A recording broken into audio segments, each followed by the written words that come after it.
All right, so this is going to be a flat Earth presentation. I call it a planar Earth system, also a world system. Um, the original meaning of the word cosmos, by the way, is actually world system, because that's what we live in.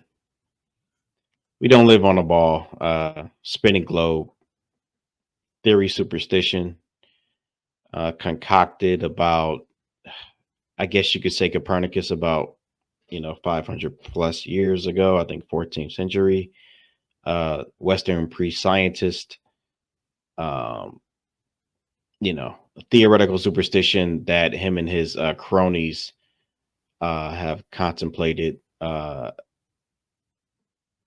Actually, the ancient Greeks, they say Pythagoras did, but there's no quoted, writings. Most of the stuff we really have is, flat Earth in Greece too. Also, Archimedes or whatever, Democritus, the philosopher. They were all planar Earth reality. They understood that the world had to be leveled.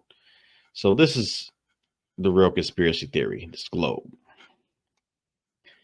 and you know the problem with globe heads is that they, it's like a cognitive dissonance.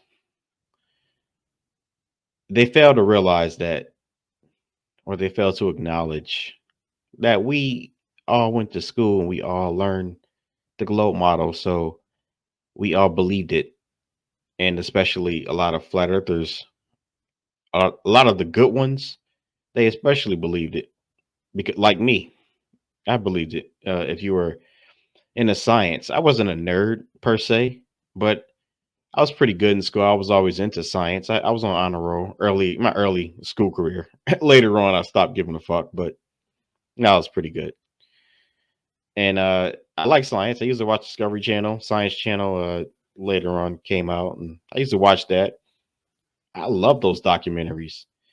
The Science Channel, dark matter. They always talk about this new theory, dark matter. Yeah, that one lady scientist always talking about astrophysics and all that. It just stuff that now I realize is hypothetical, gibberish. It was just so interesting and so smart, and so cutting edge, modern, sciency. So I was really into it. I understood the whole thing and believed in it. But everybody does, but that doesn't make it true. And this is a logical fallacy that we must establish or acknowledge so we don't run to it when we have to go through this this it's traumatic experience. It's intellectually, psychologically, emotionally traumatic. People get really upset over this globe. They really hate to give it up. How do we know? How do I know? Because I was too. I mean, I had the knee jerk reaction. I had the jokes for about a week. Um, I'm not anti Christian or anti religion like that, but I made the knee jerk. Somebody came across. I don't know. I forget what video or something I was watching, and somebody says flat Earth. So I left. I said, well, so what next? Is Jesus going to descend from the sky?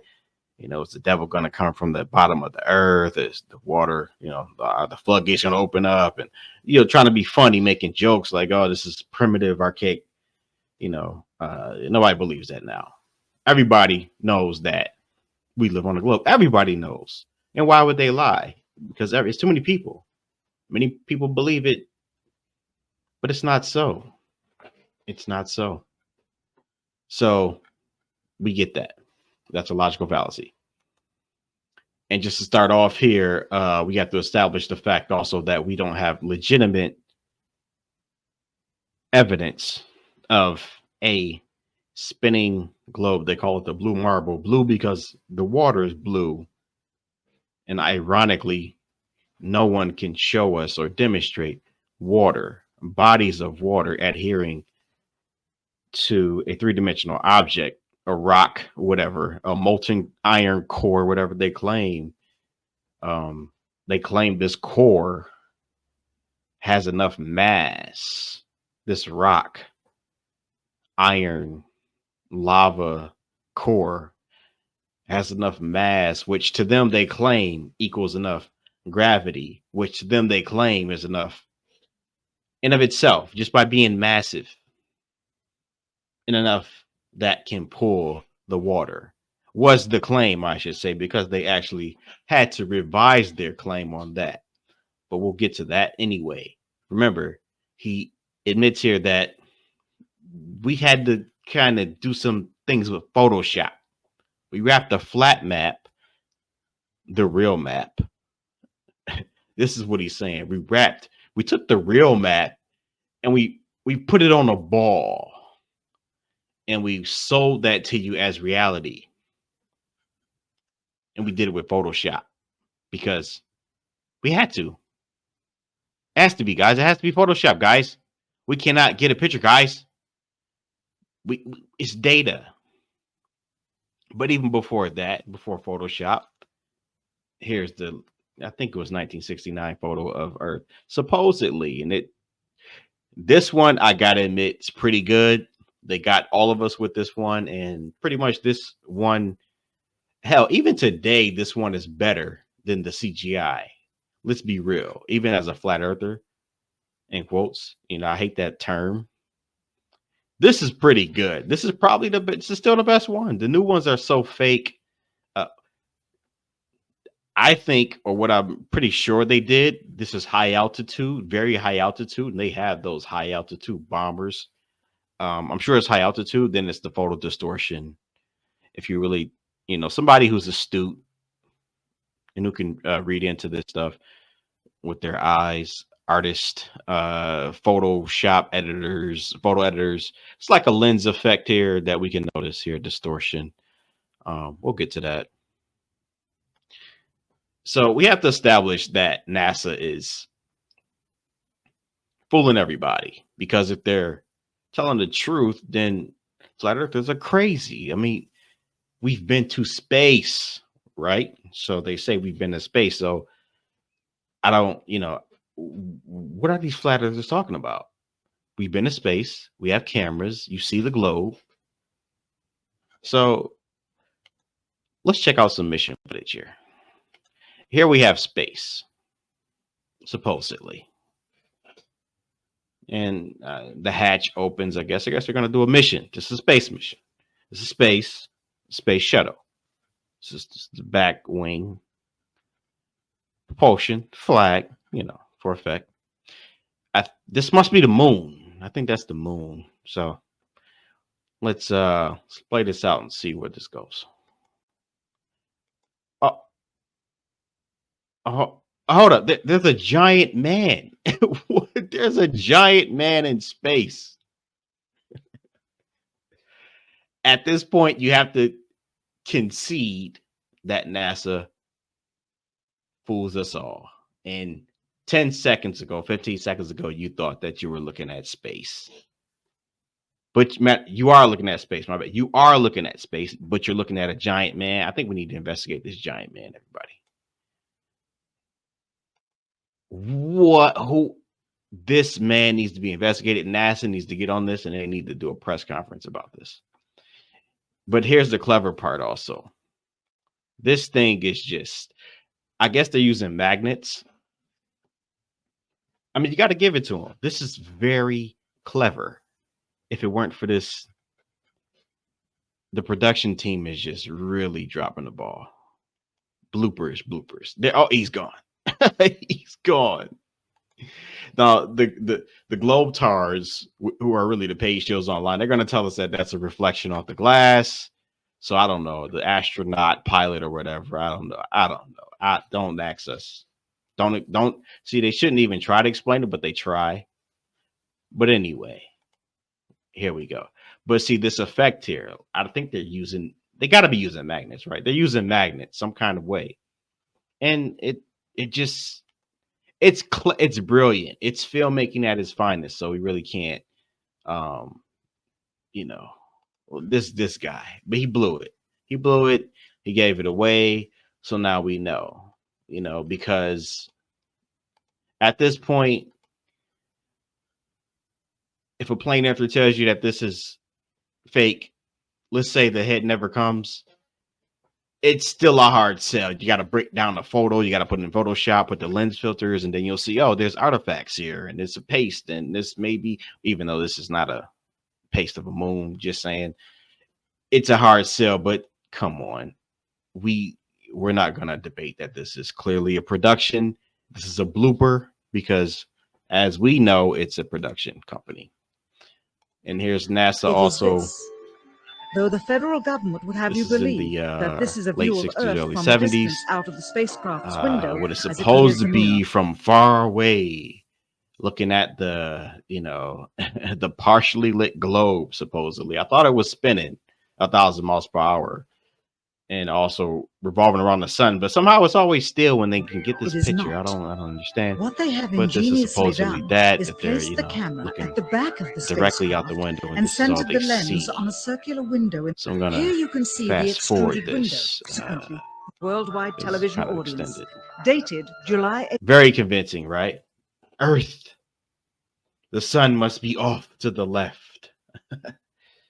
In the Earth's the daytime side is just facing, and we just believe it, subconscious programming. The visual, the audio that they give us is just convincing. As he states but as the NASA flight here during another segment. Okay, did they zoom out? So now what are we looking at here? I guess this is Neil Armstrong Earth. Camera's lens to the has a view of the there Earth. We go. There we go. The Earth, right? This if is the window Earth. Beyond the Terminator. Being recorded, the scene was being changed. What's this right here? It's a light. What is this? What the fuck is that? Is that an asteroid? What is a fireball? What is that? To that of an interior of the astronauts at work, and apparently the stop button popped back up on the recorder without notice. Controls, but not here. The iris is opened up, and you can see the real location of the camera and the very bright and near Earth. Oh, look at that! Out the window. Look at that. Now, personally, I think they're high altitude somewhere. I think they're high altitude and possibly doing parabola maneuvers in the plane to get that effect, because he is so-called, and the very bright and near Earth. Look at that. Window. It's a crop of the damn window view. They cropped it to fool you. They were going to crop that in post-production, but this is just raw footage. This is pre-edit. This is pre-post-production.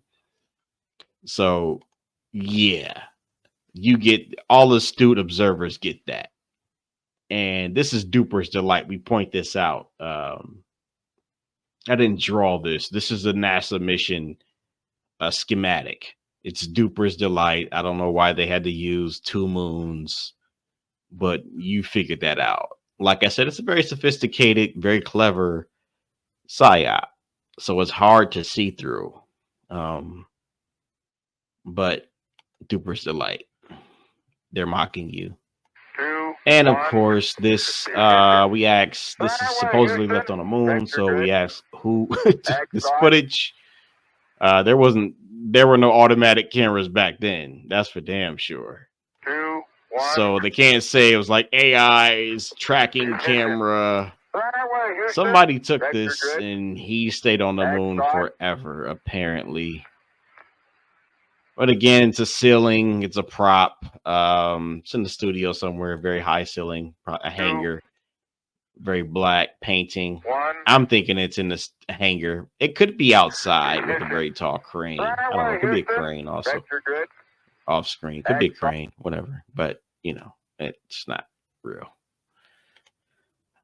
So here's a video of Eric Dubé going through his breakdown of the lunar lander and why it's just not real.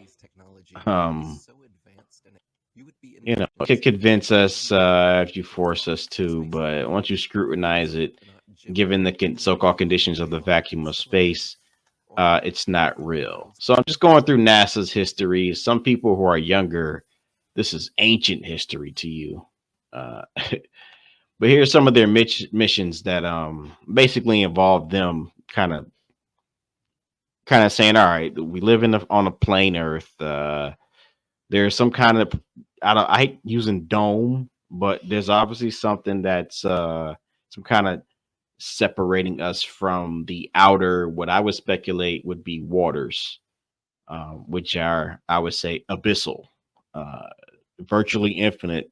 I don't think we can grasp, if whatever, but that's just my speculation. I don't know.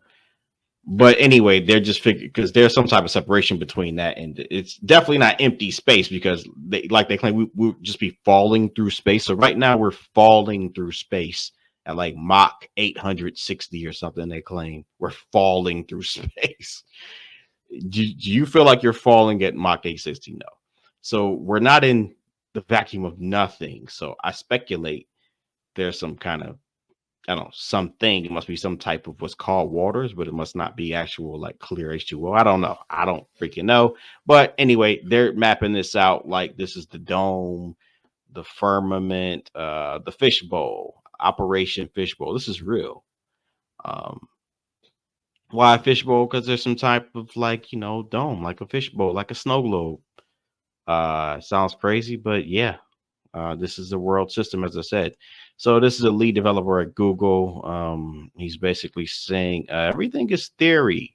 Black holes to the roundness of the Earth. This theory. That's just a theory. And he studied it, and he can't. He's saying that the data at Google doesn't match up to NASA's data. So the globes are off. They're all cartoons anyway, so they're off. He said we can never be guaranteed Earth is spherical. It's just ingrained in us through culture, basically, and that's why it's so hard. It's a cultural tradition. And this is NASA. These are Nazi scientists from Operation Paperclip, brought over from Germany to help brainwash the citizens of the world, actually, not just the United States, and build some rockets in the process. They do build rockets, but they're not going to space. They're going to the ocean, or they're just CGI. It's paperclip. So yeah, they're from Germany, and they're used to work for the guy with the mustache. Here's Challenger. Again, we're just debunking NASA. This exploded on takeoff, and they were supposedly aboard, but it turns out they're still alive. This is them when this exploded, and these are these people. They're still alive. This is documented. This is not a conspiracy theory. This is a fact. The word conspiracy is a legal term. People get charged with conspiracy all the time. You hear it on the news, on Court TV, True TV, whatever. You can look it up. Conspiracy is a real thing. Conspiracy doesn't mean false. It means conspiracy. And these are facts that these people, I don't know as of today, are they still alive today, but they were alive well into the 90s, early 2000s. And so this was a hoax played upon us. Sad day for America, but it was just an elaborate production. They shot a big rocket in the sky. A lot of thrust and a lot of combustion going on, a lot of pollution, a lot of heavy metals blowing up, exploding everywhere, just to fuck us in the mind. So yeah, here they go. They were, still alive. We're still alive. Didn't happen. So this is fake. These are fake. You probably still believe that if you want, but it's fake. We'll get to it. This is the Chinese mission. This is just, they don't even show this in the US. they dare not. You know, people ask, well, how could they also? You're saying China's working on it. China's fooling its people too. Everybody's lying. You tell me. You tell me. Yeah, that's theirs right there. Yep. There you go. There we go. Let's see. Japan. Yeah. You tell me Japan's working. You telling me all these countries working together and trying to fool us? What is this? Is this the mission, or is this? They look like they just accomplished something, or they just like somebody told them like go out there and tell them fools be landing on some rock and that just sits in the nothing.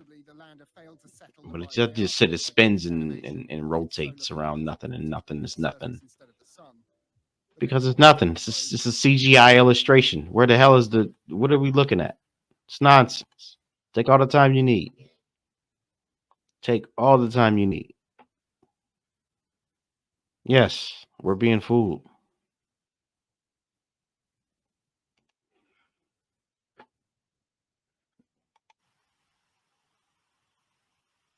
Still believe it? Probably still do. Something's not right about it, huh? Something's not right about it. Looks like a studio prop. Looks like it's underwater. That looks like a screen. This looks like distortion. But we'll get to more of that. Oh, look at that. Oh, look at that. That's nice and shiny. Can't get a real picture. Look at that. Yeah, we can't. Look at that. Oh, would you look at that? I debated someone on this, and he showed me or told me the guy from NASA, the Photoshop guy, said, well, he just has to translate the data and show us. So those are the facts. Now, but he's the one making a claim. And he gives me a Photoshop as proof. He tells me that, well, that's my interpretation of the data. I don't have the data. We don't have the data. How can we get? Oh, you silly peasant! You can't read the data. Oh, look at that! Look at that! It's our data. We translate it on Photoshop. You got to look Adobe. at it this way, okay? You just and got to that's your look at it. That's all you cosmology. can do anymore. It's not real. And so here's the scale, just to because they can try to fool you, but if you use your critical, analytical, geometrical. If you just look at it through these eyes, you can see that it doesn't fit. So in this case, I don't know if you must have quit or not, if it doesn't fit, but they are guilty of lying. Somebody's lying. All right. These aren't real. This is their latest mockery. Because we're on their ass now because they fucked up with this information age, this information superhighway. I'm pretty sure they predicted and played chess mind games and tried to game it out and see how it worked out. Regardless, because they do have a team of paid shills online, they'll come to all debates and everything, and they'll kick these bullshit glow facts. They're paid to do it because we are on their ass. So now they're claiming they don't need to translate Photoshop data. This is their latest photo. They're saying, oh, here's your shot, flat earthers. Here you go. Here's your shot of the globe spinning. And oh, look, the moon's passing now. Who thinks this is real? Globers don't believe this shit. They know this isn't real. So again, what we're doing is we're just telling you that, well, there's no proof of a globe. There's actually no proof. You just believe it. Doesn't exist. These are productions. Somebody's lying. And it isn't about, going after NASA all day, mad at, some people want to do that. There are people for that. You got people, filing lawsuits and stuff like that. It's good for them. But really, this is about the truth. Why would they lie? Ultimately, I don't know 1,000% for certain why exactly they're lying. We have the theories of why they would lie. We don't know exactly, but they're lying. This is fake. Why would you keep showing me this fake picture? So on and on. These are fake. So these are frying pans. If you put a frying pan, you put a crop, black background, you got a planet, so-called. So they're not real. They're not real. This is just, again, you can't take a circular disc and wrap it around a ball. That's some type of parabolic curvature. Just a geometry on that, because he claims that he took a flat map and wrapped it around the ball. But if you look here also, they can't do that. Why don't they just take a flat map and wrap it around the ball and there's your globe, glue it, whatever, and there's globe. They can't because it's not geometry. It doesn't work that way. So they have to take cutting sections and glue it together. See?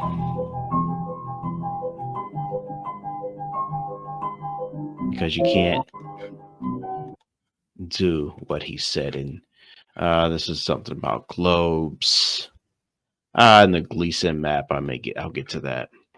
But this is a big one too, because this is a big lie and people can't handle it. People get all emotional, and I don't know. It's a personality revealer also, because it's not intelligence all the way. It's not that, even though I would say a lot of effective flat earthers, I would say, are gonna be above average intelligence, but ultimately that's not what it is. You got to be intellectually honest, and you can't be so attached psychologically to like the dominant society just because it's like has numbers and it's like comfortable to just exist in these certain premises or outlooks that just feels, you want to be lonely not agreeing on such a fundamental outlook, something so basic as what the hell are we on or in?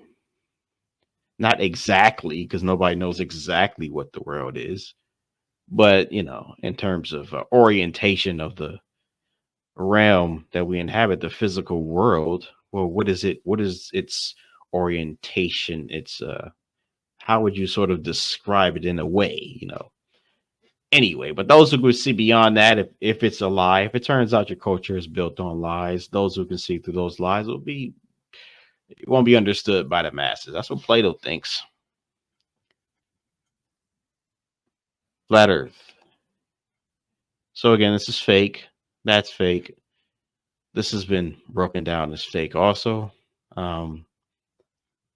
And I've noticed a lot of Globers don't even try to use these as evidences. They don't even try because there's artifacts. This is like a paste. This is a crop cutout paste, old school style, but still, it's crap. It's the Indian satellite images of Earth. NASA just like, whoa, we are not showing that in the US. This is a scale problem.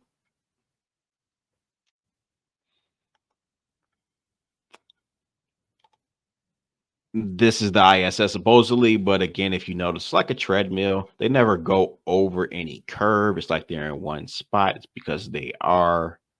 You know what? Let me expand this window. It's just a prop. It's a screen. It's a recording of a giant screen.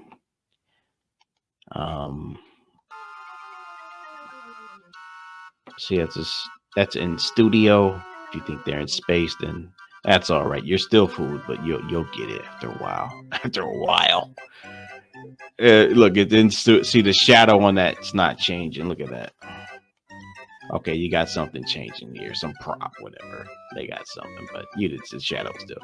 It still will show you how they do that. So again, this is always fake. This is even the fake, and this is always the reality, which we hardly ever see.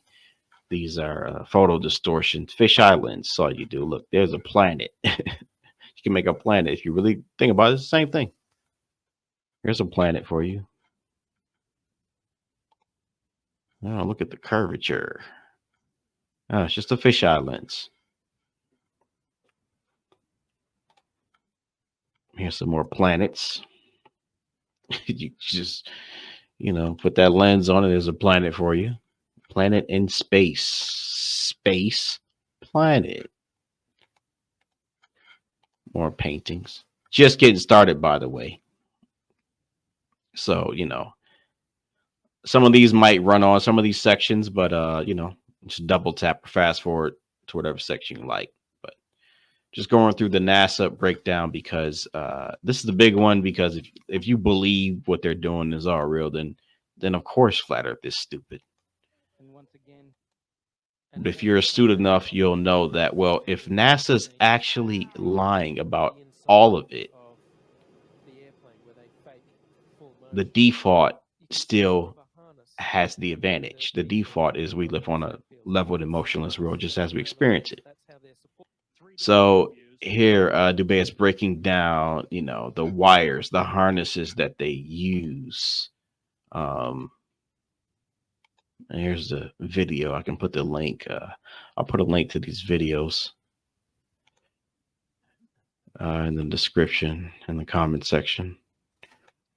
For anyone who wants to go into detail, because I could, this would take like an hour to break down. But basically, they use harnesses. They use CGI now. They use we are pretty sure they use that 0G plane that makes parabolic moves in the sky, and it sort of simulates floating. But it's tricks, but it's very convincing. But if you really want to break down how they're pulling off a lot of this, like a lot of this is CGI, but you gotta be clever enough to look at it. Or so he's breaking down all that. Here they're on, he harnesses the center here. They're like on wires while he's sitting like that, and you'll notice she uses like hairspray.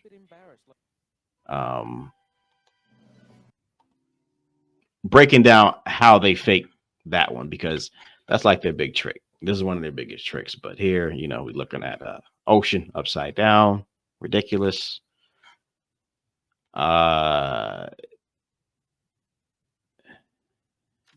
Clue that what they actually do is film underwater. Here's a video clip when this commercial was done.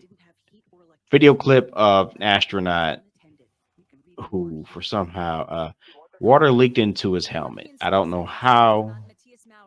It's like waters in space. Like I told you guys, there might be waters, the primordial waters, of course. So unless they were in the primordial waters above the world system, I'm gonna guess that they were in the pool. This pool here. I'm gonna guess that they were in this pool here. Yeah, I don't know. Most likely. And then the water leaked. I don't know. Who's with me? You guys. Water leaked into his helmet because he was in this pool. Oh, it's just a practice pool. It's just practice. That's action. That's live action. And if space was real, astronauts would train in the vacuum chamber, not in a swimming pool with scuba divers, because they would need to simulate a vacuum. And a vacuum indeed does basically would basically kill an astronaut in space by removing his oxygen molecules because of pressure differential. So they don't explain the pressure differential also with their atmosphere. We'll get to that, but again, that's a point to make, because you got to simulate a vacuum if you're going to go into a vacuum. You can't. Underwater is not a vacuum. Why would you practice underwater if you're in a vacuum? Doesn't make any sense. Here's might be a movie. I don't know. Can't tell. Is it real? Is it? Oh, look at that. Okay, so there you go. Green screen. Look at that. You think it's possible. Here's reality for you. Is it reality? Is it real? Is it real? Well, is it real or is it? What's the difference? Satellites. Hot topic. There's no floaty altitude. There's no floaty space outside of the or like escape velocity or whatever. No, there's no escape of the laws of physics. And the laws of physics state that weight is a downward force. So the weight of a satellite is going down, no matter how high it gets, even though they claim there's no up or down, but the weight of a satellite brings it down. The weight of anything brings it down. Weight is downward force. These are CGI sketches of a sci-fi fantasy world that they've been doing a great job of creating this cosmology, this worldview, and these so-called activities that take place within it. And so as so-called flat earthers, we're really up against the behemoth, the monster. And we just appeal to common sense. Numbers still small, but we have the truth on our side. They have. Well, look, I'll say now, especially with all this AI, they're getting really good with the CGI and shit. They're really getting good, I will say. Like, we really got to put a dent in this before they get too damn good. But, and for people who want to, satellite this, satellite that, look. Okay, look, that's a production. This is a production. So we get to see the underwater effect. I mean, come on. Come on. You believe this now? At this point, you shouldn't even believe this, but you probably still do. We'll continue on. Here's a balloon. So yeah, if they build anything that's in the sky, it's on a balloon for sure. And they're the largest purchaser of helium. And that's also when you get the so-called Chinese balloon event. There you go. Because it has to have some type of, we use helium. The helium is less dense, so it floats. And so we get the satellite. And here, this is so-called high altitude. Here we have a slight lens distortion. I'll also get to that, which they inserted. But we don't need satellites because we have undersea transferred cables. over submarine cables. Not satellite. Not satellite. Phone calls, banking, web surfing, email, streaming video, and other communication. And it all began 150 years ago. We have So here 150 years ago, approximately, they laid down the first Some of the cables. items have not been on display in more than a century. With this cable now, it was what, minutes? Yeah, that's right. It sounds like this was the original information age. That's right. If you've ever phoned or emailed someone on another continent, you can dial up some gratitude for something that happened a century and a half ago. You hear that? You don't need satellites to phone someone in the next continent across the big pond. All you need is the undersea cables.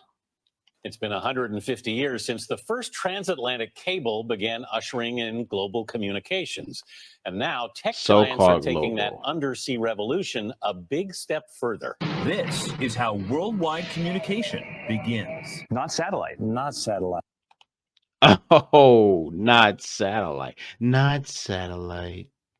No, I'm sorry. Begins. Not satellite. Not satellite. Not satellite. No. Here's your studio. People will eventually come to believe it. The lie can be maintained only for such time as the state can shield. Here's your studio. You tell a lie. There you go. Big enough. Oh no, they're just making a movie. That's just for the movie. Yep. What's the difference? There you go. Look at that. The lie can be. Come on, look at that. Maintained only for. It's easy. The state can shield to use super unconsciously or. So they're doing magic, These are pre-scientists. They'll teach you about the Force. We're gonna learn about the Force from our pre-scientist. So there's a connection, of course, between cosmology and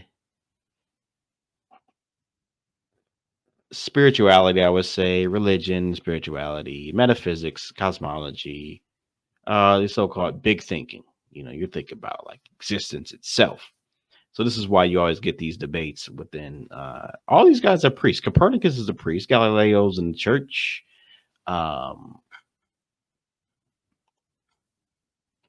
these guys are somehow related to priests, scientists, class, or orders, the secret orders, mathematicians here, Mercator, some sailors here.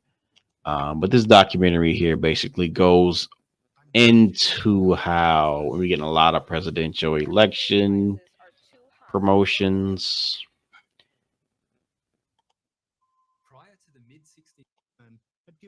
Basically, how the subterfuge, so-called debate, started out and how it got ugly and how the lies got infiltrated. Basically, the heliocentric lies. Now, ironically, he's blaming the Gnostics and Hermes here and the Pythagoreans. The Christians are blaming the Pythagoreans and the secret occult sun worshippers for this. And you can't really debate that it must be the sun worshipper cult that is continuing on this lie, which would be with the secret societies. So the case he made is pretty good in of itself. And you got the Jesuits involved, Galileo's involved, which is sort of like a double agent because he makes you think, oh, he was trying to tell those damn church Bible thumpers about reality. And they were just like, it was actually he was I'm not gonna say insane, but he was not correct. Something was wrong with him. He in no way did he prove a globe at all. So he supposedly looked at the moon, but if you learn about his deathbed confessions and stuff like that, specifying any of those things. I mean, he could have been a Jesuit, right? It cannot be said that Galileo was teaching anything contrary to the teachings of the Church. The heliocentric theory had been summoned up from obscurity by one of her own clerics, and then published at the request of Rome's highest-ranking cardinals 70 years earlier. Guy Consul Magno drops a few clues as to what the Galileo affair was really about. Nobody knows really why Galileo was gone after. For most of Galileo's life, he was lionized. He was treated like a hero, including by people in the church. When Galileo got into trouble at the end of his life, it was a real shock. It was a complete reversal of everything that had been set up to that point. So basically, they're kind of breaking down, like I said, like he's kind of like some double agent type activity going on. And I heard something about that somewhere else about Galileo being a part of some some agency of like subterfuge, basically. So there's more to this story, and here's Copernicus basically saying the Pythagorean teaching of heliocentrism is a hypothesis, and hypothesis should be true or even probable, but the hypothesis of movement of the Earth is only useful to explain certain phenomena. It should not be considered as an absolute truth. So he is said this is his writing. He said this is not even an absolute truth, but it's gotten legs. Of course, it's gotten legs. And so it's grown. It's gotten legs, and it's grown into a very everyday prices are too high. Food. It's grown into a monstrosity. Exactly. Oh my God, tons of ads on this video. This is the monstrosity that we are told about now. To the dark side of the universe. On the hunt for the ultimate cosmic. This is actually terrifying when you really think about it. It's terrifying. That our world, just a world, would be like a trillion times smaller than even the speck of one of these lights or something. A billion times, trillion times smaller, whatever. These stupendous amounts. Venture beyond the point of no return. How about all this is science fiction? To nature's ultimate no man's land.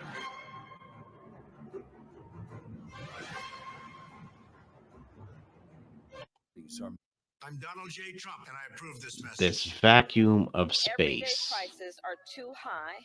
Made of. But supernovas are also thought to bombard the galaxy with lethal high-energy particles. What safeguards our solar system is our star.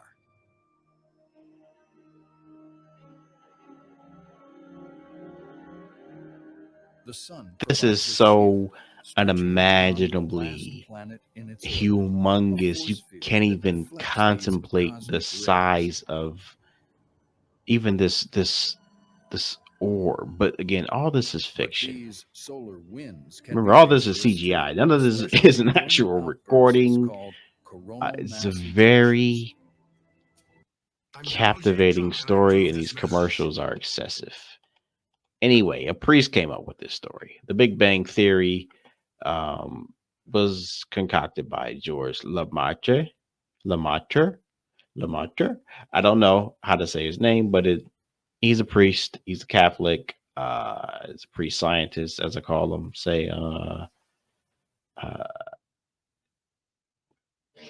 Their name or their title, I would call them priest scientists. Here, father is a Belgian priest, and he published a paper in 1927 which basically said that something exploded and eventually settled, cooled down, organized into worlds and world systems and galaxies and solar systems. You got super clusters of galaxies flying. Remember, they're all moving at rapid speeds, million miles per hour. And then, suns flying, exploding, and organized life systems, biology, complex creatures, nerve structures, skeletal structures, cellular structures, biological beings, consciousness itself, emotions. You got the metaphysics. You got, things you can't necessarily see, but we know are real. All this from an explosion, but the last explosion I've seen didn't create anything. It just destroyed everything. So we need to know. Otherwise, this is a theory. Remember, it's a theory. It's the Big Bang Theory, not fact. So, like I tell sometimes some atheists, like I say, actually, flat Earth is the real atheism because if you're anti-religious, well then, you're gonna see that Big Bang, global space it's a religion. It's a theory, superstition, can't be proven. You just believe it based on their what? Data. That's your new word for scriptures. Data. And they're the priests who interpret it, because Copernicus, the priest, Clavius, a lot of these guys played a big role in a lot of the schools of thought, the evolution of schools of thought that come from the charlatans. They're all priests. So if you're anti-religious, because a lot of atheists are so pro-science that they just can't see how the so-called science of the globe space could be false, and they're anti-religious, but their whole belief system is espoused and concocted by priests. So go figure. That's very ironic. So this is part of their theory. Very elaborate. It's very sophisticated fiction. It's explosion, quarks, neutrons, protons, all types of elements and subatomic particles just clashing and separating and merging and spinning, and it's just wow. So much science going on. It's just too much science going on. But this is a religion. A supercluster here. This is just basically it's quote CGI. It's just not a picture of anything. They haven't sent anything out there. A supercluster of galaxies. Who mapped this stuff out? How? What radio waves? What? These are supposedly all galaxies. So this is what they say our solar system is doing within the galaxy. We're one of like billions of solar systems supposedly. So we're not just,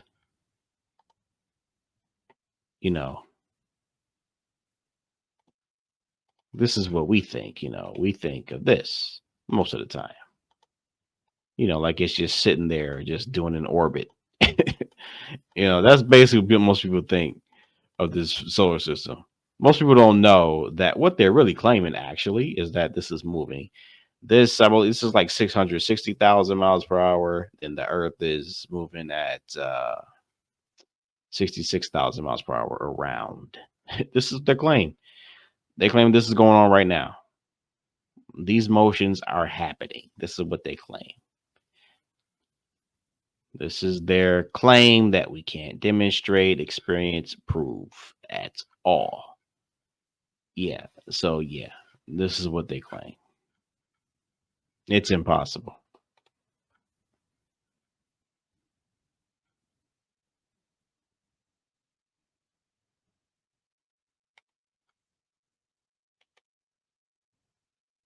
These ads are killing me. Good, no ad. Let's see. Yep, another ad. Everyday prices are too high.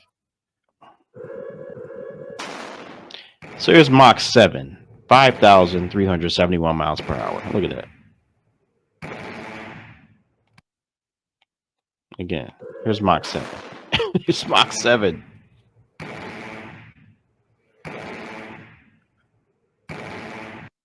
That's Mach 7. And they claim we're moving at Mach 86 around the sun right now. Right now, this is what they claim, you globe people. I'm giving you your model, write it down. We're moving around the sun at Mach 86, people, and I just showed you Mach 87. That's over 10 times the speed they claim we're moving right now. Do you feel that? Me neither. I don't know.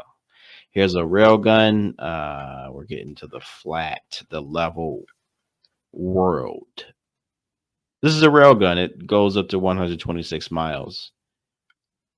If I shoot that, can someone show me a bullet curving? I don't think so. It should be hitting behind almost 10,000 feet of supposed curvature, whatever that means anyway. 10,000 feet of curvature. Anyway, it shouldn't be able to hit its target, especially 126 miles. But, you know, this is what they claim. We live on a globe. There's everything is happening on a globe. All this activity is taking place on a globe. Satellites, planes, boats, cars, communications, everything supposedly is taking place on a ball. You got upside down clouds. Remember, they're claiming that there's a sky beneath your feet. That's what the globe is claiming, that there's a sky beneath our feet. And so we cannot feel the spin because, you know, just like when you're driving a car, you know, you drive a car, you can't really tell you driving. Yeah, it's the same. So you can't really tell it's Mach 886, or you can't even tell the Mach 860, the sun. You can't really tell because it's constant. And so if it's constant and it's moving like a Mach 86, you can't tell because of constant speed. Get it? Moving on. The sun moves, the stars move, the moon moves, the earth doesn't move. And we have physics on our side because you can't replicate, again, a small scale orbit. You can't replicate a pressure gradient using gravity. You can't replicate a sphere shaped air without a container. The atmosphere, it has no container. How do you keep it in without a vacuum? Walking on the bottom of a ball, you know, it's none of this. You can't replicate. What is dark matter? What is a black hole? You know, these are just theory superstitions. They haven't proven. And so Feynman, whatever, he said physics is to math what sex is to masturbation. Remember, physics is to math what sex is to masturbation. Physics is what we stand on. You don't show me math as evidence of your bombastic claim.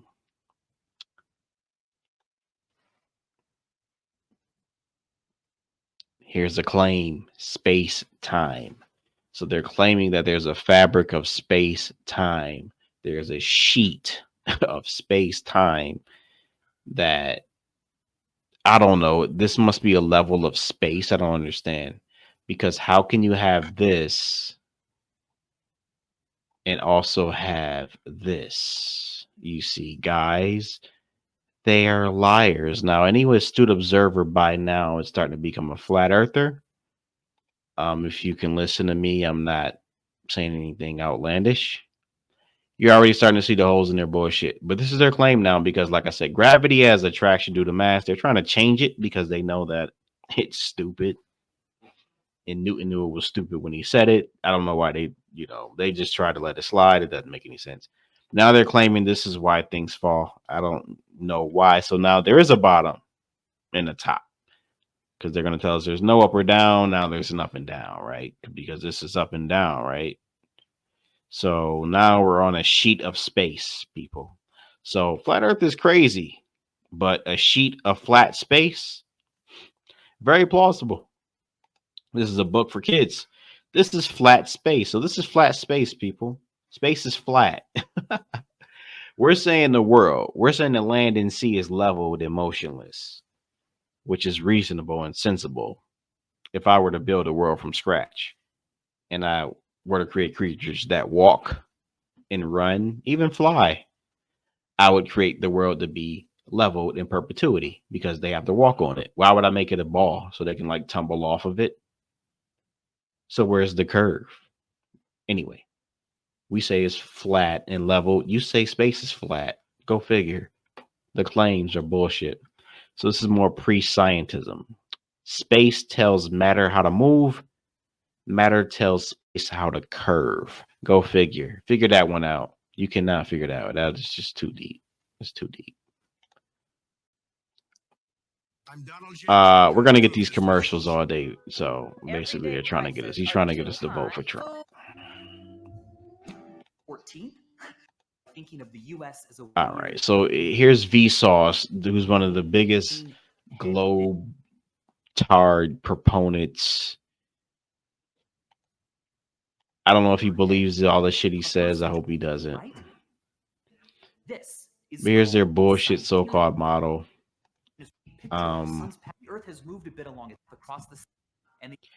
Jeez, these commercials are ridiculous. It's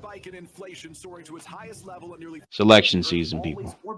So I want to get to this sub-solar spot. Sub-solar spot. So they're claiming there's a sub-solar spot on a particular points on this plane, but they're claiming it's because the sun somehow focuses its rays. I don't know how this happens, and he doesn't explain how the sun does this ray focus Death Star beam thing. Right there on the equator. Right there on the equator. It just focuses right there, people. That's just this is the globe claim. This is their claim, people. It focuses and it looks like a tiny sun there. It looks like a small local sun, but it's not really small and local. It's just like the big sun is like focusing its rays. So I don't know what's the name of the sun focusing its rays. Anybody can leave a comment. Leave a comment. It's all bullshit. It's all bullshit. We're not spinning. We're not moving. The world isn't moving at all. 1,000 miles per hour is just that. They now have a new RPM measurement that they claim is the reality. So it's not really 1,000 miles per hour. It's 1,000 miles per hour. That's their claim, but we know the world isn't moving at all. Stupid to believe it. This is a toy solar system or whatever, and we see that they need props to hold it up because the physics don't work, and that's the point. You can't demonstrate an orbit. You can't demonstrate this. This is a belief system. Cartoons. Water doesn't behave this way. You can't get a body of live. Look at that splashing water. You can't get it to adhere to a ball.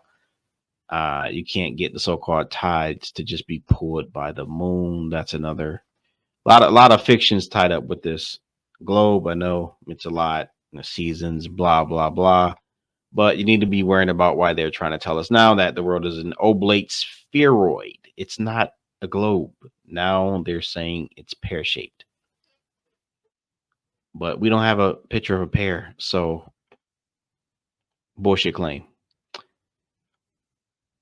These are some of the flat earth so-called straw men. The whole thing being that the space is just, we don't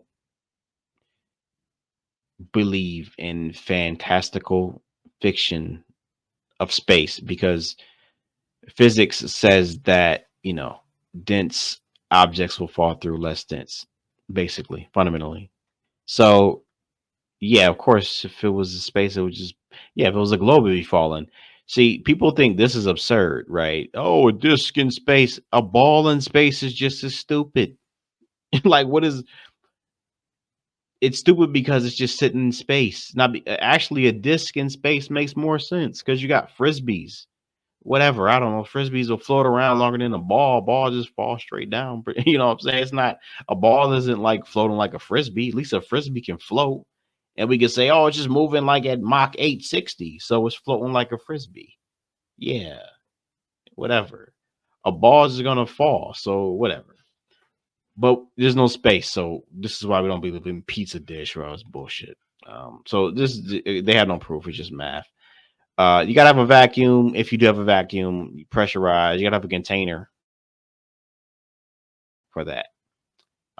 So what's the rebuttal? You have to admit that you need a container. If you don't, if you say there's a gravitational container, I've never heard of that. You need to like really first you need to lay it out what exactly that is, how it works, where is it exactly, and can you demonstrate it or show how it work in some kind of way besides telling me that special men have to go especially long distances and report back to me, because that's a religion and that's a priest.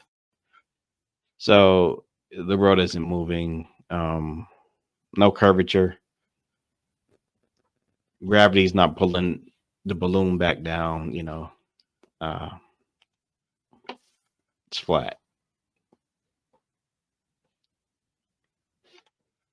So here's Charles K. Johnson had a pamphlet letter, and it's pretty straight to the point. And basically the language he uses is very kind of colorful, and like I said, it's straight to the point. I like how he just lays it out. Certain mind frames can actually pick up on it. I don't want to read the whole letter, but basically he's saying the world is water, and so the land that we sit in and on in the water is flat. Water's flat, so the earth is flat. It's kind of a logical premise and conclusion. Bodies of water remain level, flat, whatever, and the world is mostly water, so the world is flat. And we know it's flat, we know it's level, it's a plane world. And he says how science today has become the same old gang of witch doctors, sorcerers, tellers of tales, priests, entertainers for the common people. So a lot of these space globe scientists are like priest entertainers and just wowing you with all this science and math, or this stuff. It looks out of your just comprehension, so you just believe it because it's just too smart for you to even debate with. So it's just, he says science consists of a weird, wacky, way out, occult concoction of gibberish theory theology. So it's theory theologies are pre-scientists. Big Bang is like a theology. Explosion creates all these life systems. That's a theology. Unrelated to the real world of facts, technology, and inventions. Tall buildings and fast cars, airplanes, and other real and good things in life. Technology is not in any way related to the web of idiotic scientific theory. All inventors have been anti-science, meaning when it's time to deal with reality, all the real inventors had to let go of these crazy theories. And he brings up the Wright brothers. The Wright brothers have said that science theory held us up for years. When we threw out all science, it started from experiment and experience. Then we invented the airplane. I'll read that again. The Wright brothers said that science theory held us up for years because they kept telling them, oh, it's spinning in the atmosphere and the space frame spins. So we gotta account for this spin or whatever. And then he said, when we threw out all science, we started from experiment and experience. These are two big things. Then we invented the airplane. And so he goes on to say, by the way, airplanes all fly level on this plane Earth. So our society of Zetetics, they're called, like the planar scientists, have existed for some time. Basically, yeah, the wise men have been, sort of, if you want to call it, mapping out the world per se, since, for a long time here. Actually, since forever, So we are the few, the elite, the elect who use logic, reason. We are rational. Summed up, we are sane. We have common sense. Nothing that we say is crazy. Not one thing we say is crazy. we are contrasted with the herd who was unthinking and uncaring. So a lot of people just don't care. You know, they call us stupid for believing in a plain, level, motionless world. And so I guess if you believe in the globe, you're automatically not stupid. That would mean that 95% of the world is just somehow smarter. You know, that's how they try to shame us. So 95% of the world believes in the globe. What are they, smart? 95% of the world is smart. Really? That doesn't make any sense. So, you know, actual science, it proves that the earth is, you know, in quotes, the scientism proves in quotes the earth is a ball by scripture, by words. And that's what a lot of the debaters who are challengers come to us. They just pull up some scriptures, but we pull up words too, but we corroborate. We try to corroborate with demonstrable experience, evidence, observation. And so again, we prove it by experiment, demonstrable. Earth is flat. It's a fact, not a theory. And so he goes on to say we don't want to disturb the herd, direct the government. We want to aid the elite human being into coming to know the earth is flat. Meaning the high-minded people, you just might want to know that you live on a motionless plane. It's kind of interesting when you get into philosophy and metaphysics, especially how it plays and how then all their writings make more sense because they always talk in terms of a flat earth with the stars being the planets. And you know, they're not talking about space. That's why we wonder why they didn't mention all these, why they didn't have anything about Galactic. Nothing, because this shit ain't real. It's not real.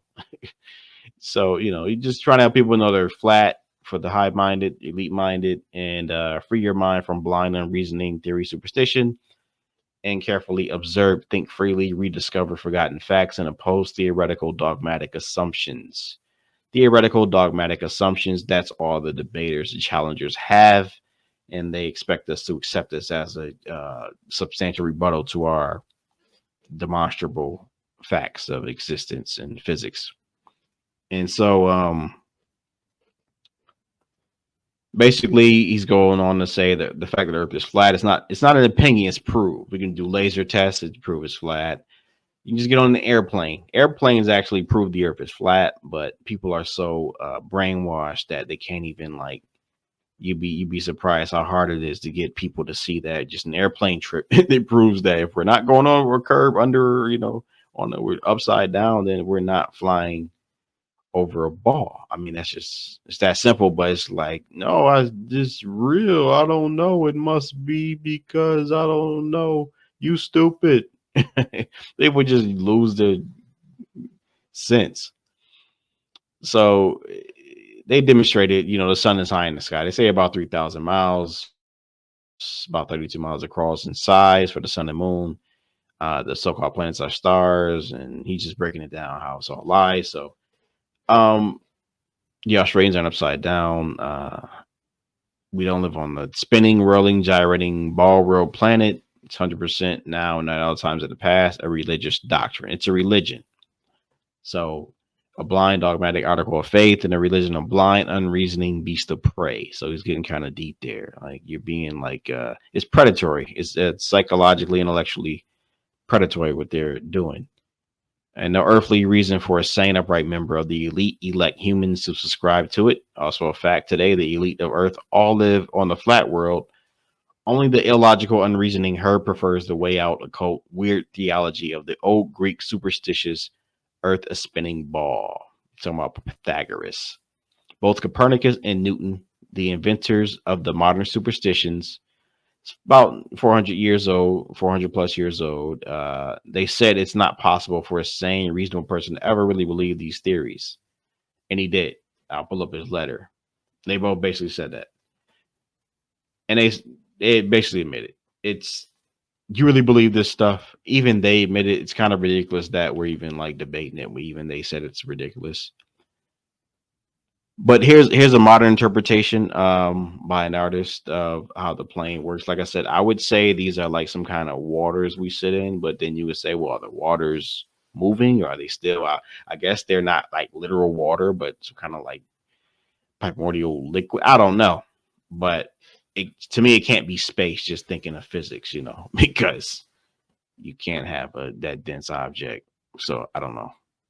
You could say the laws can flip again, but now you're just doing the same thing they're doing. Oh, we just changed. There's outer space where the laws of physics don't apply. Everything floats, and it's like, nah. It's just some speculation, doing some science on the plane of Earth, just some scientific thought on how it could work. We don't know all the answers.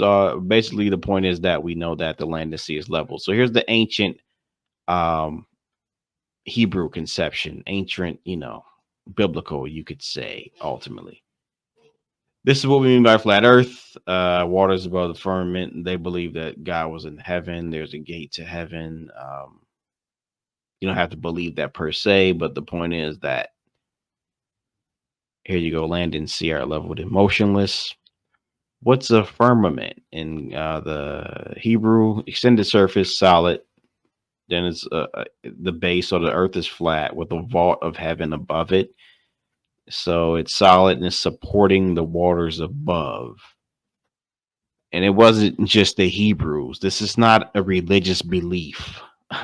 Like, oh, if you think the earth is flat, you're religious. Like, no, these are just religious people taking into account cosmology before they give you a theology and their speculations on their God and the morals and all that. But the point is, like you see here, the Navajo, the Inca, you see it's the same type of formation where it's a world system. It's enclosed. This is how you would have atmospheric pressure also. And they all, they all just, they all believe that land and sea, they all believe that water is level. I just would go figure. So here's more Babylonian, Persian, Viking, African, Sumerian. And here's NASA with this water that just somehow adheres to a three-dimensional object. This is, I guess some dupers are light. Somebody put some innuendo there, but this is just this is some Greek cosmology, because, apart from Pythagoras and people claim Eratosthenes, I'll get to him, but they were flat earth. This is, this is some water, level water, and these are lands. This is a flat, you can call it a disc world, but it's not a disc in space, but you could just say it's a circular, whatever. Here's a Masonic Bible. All right, you don't want to know how I acquired this, a real Freemasonic Bible? But Earth. The Earth was regarded as the universe itself. Every other body, the heavens, sun, moon, and stars being subsidiary to it. There seem traces of the idea that the world was a disk. Bam. The Earth was regarded as the universe itself. That's what I said. It's the cosmos, the world system. There is no, like when we say universe now, I don't use the word anymore, because when we say it, you think of the vacuum of space and galaxies and big bangs and shit. But originally, the universe just meant the world system, the Earth itself, the Earth, the plane. Bordered by the ocean and Jerusalem as its center. See, bordered by the ocean, and they're going to say Jerusalem because they're, they're Jewish in this case, I guess, whatever the case may be. But heaven. The Jews divided heaven into three parts. See, the Jews divided heaven into three parts, and then you got, the atmosphere. The atmosphere, where the firmament, gather. The sun, moon, and stars are in which fixed. Sun, moon, and stars are fixed. And that's your world system. This is what they're describing right there. That's it. So that's a Masonic Bible. Here, I believe, talk about the dome. The Antarctica and see what the Encyclopedia Britannica. This is a maps from the 50s, Encyclopedia Americana. In character with a dome 13,000 feet high at about latitude 80 degrees south, longitude 90 degrees east. Take a really, really close look at that. Now I'm going to zoom it in for you. When they returned to New Zealand, these flights proved the inland areas to be featureless in character with a dome 13,000 feet high at about latitude 80 degrees south, longitude 90 degrees east. So they basically found the dome. That's your Encyclopedia Americana. On Earth before 1958. I believe it's the 1950s edition. Here's basically a lot of books were written about this, trying to get this truth out. Because it's the biggest lie. It's been lasting a couple hundred years. It's pretty it's a testament to groupthink and brainwashing, because they literally are telling us, like I said, man, Mach 86.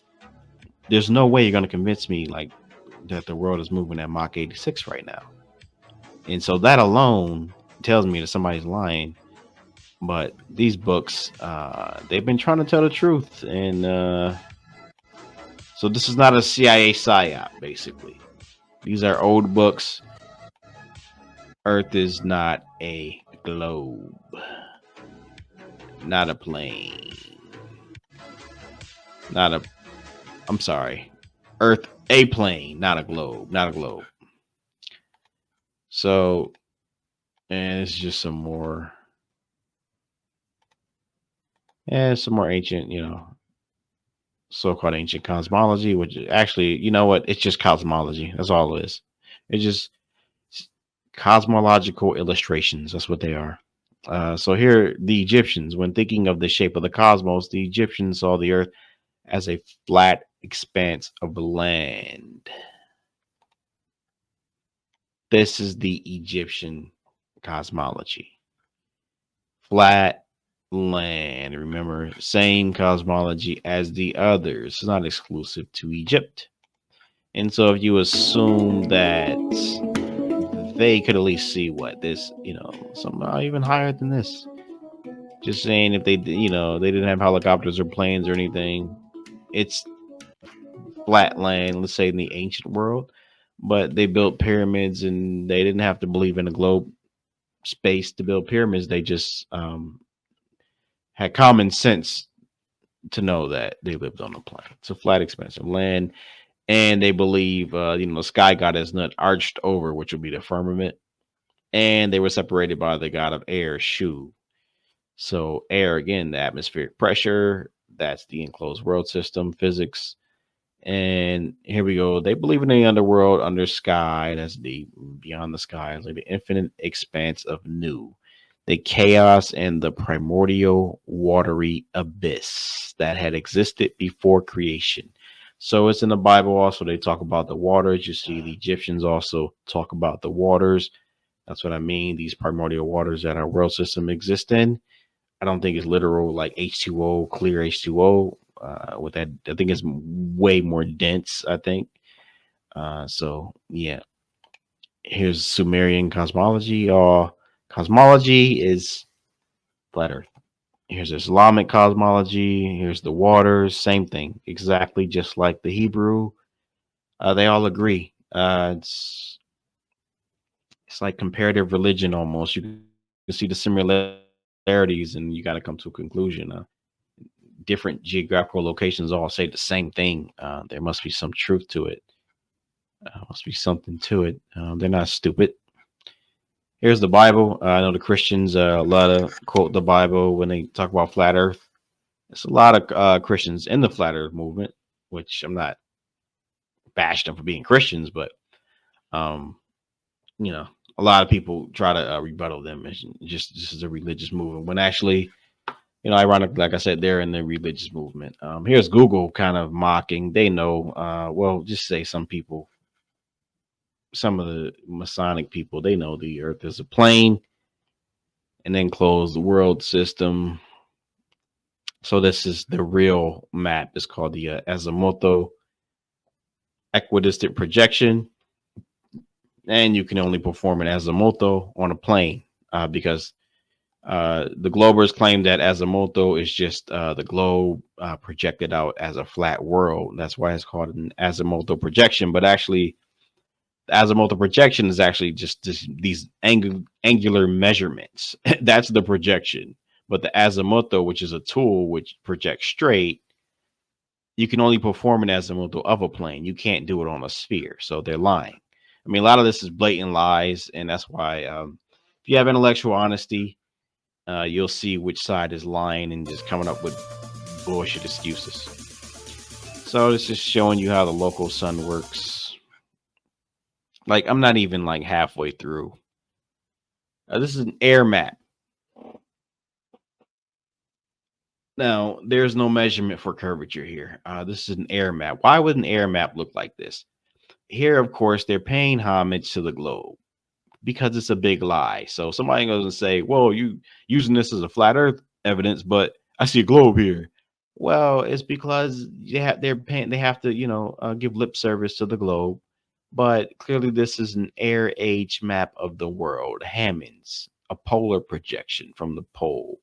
What pole? This is the North Pole. That's why it's called polar.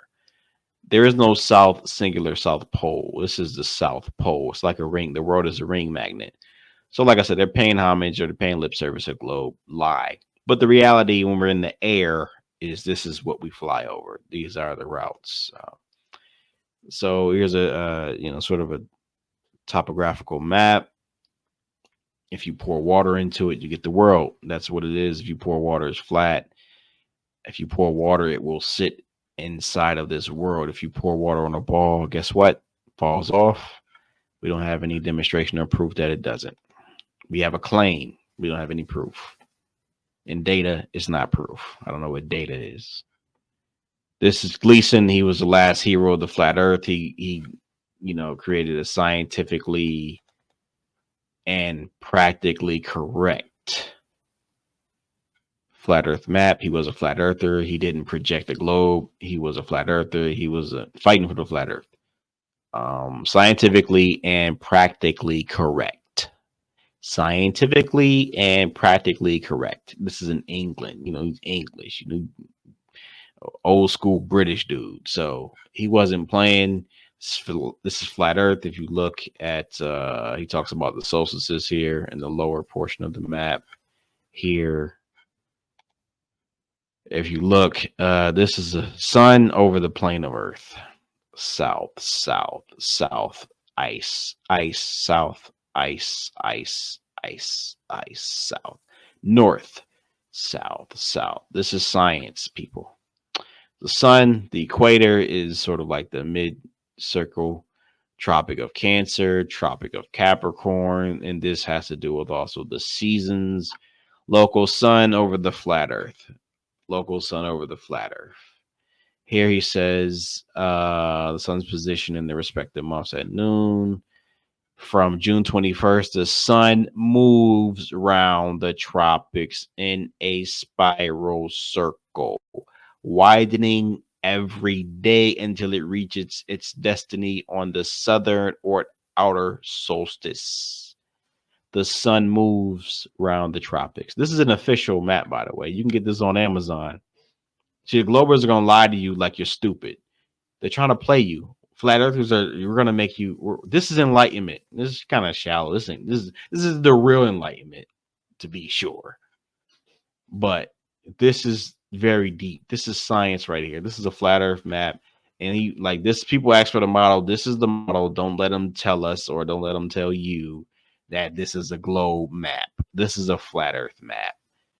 The sun moves, not the Earth moves. So there you go, Gleason. This is actually a very beautiful map. Comes in different colors too.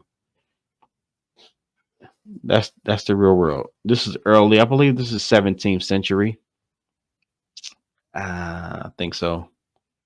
Cassini. It's the map. There's no scale for going. There would need to be a scale for curvature to account for curvature, especially if you're going to sail over curves. And no. It's a planisphere terrestris. Terrestre. So it's a planisphere. This is the UN map. This is flat world. Another map. It's like the Mercator map. This is North Pole. This is a lot of explorers say that there's like a magnetic mountain at the center The Buddhists say that. That basically Hindu also, the religions, a lot of the spiritual texts, they do talk about a mountain at the center. I believe this is 17th century Cassini also. It's another one. This is before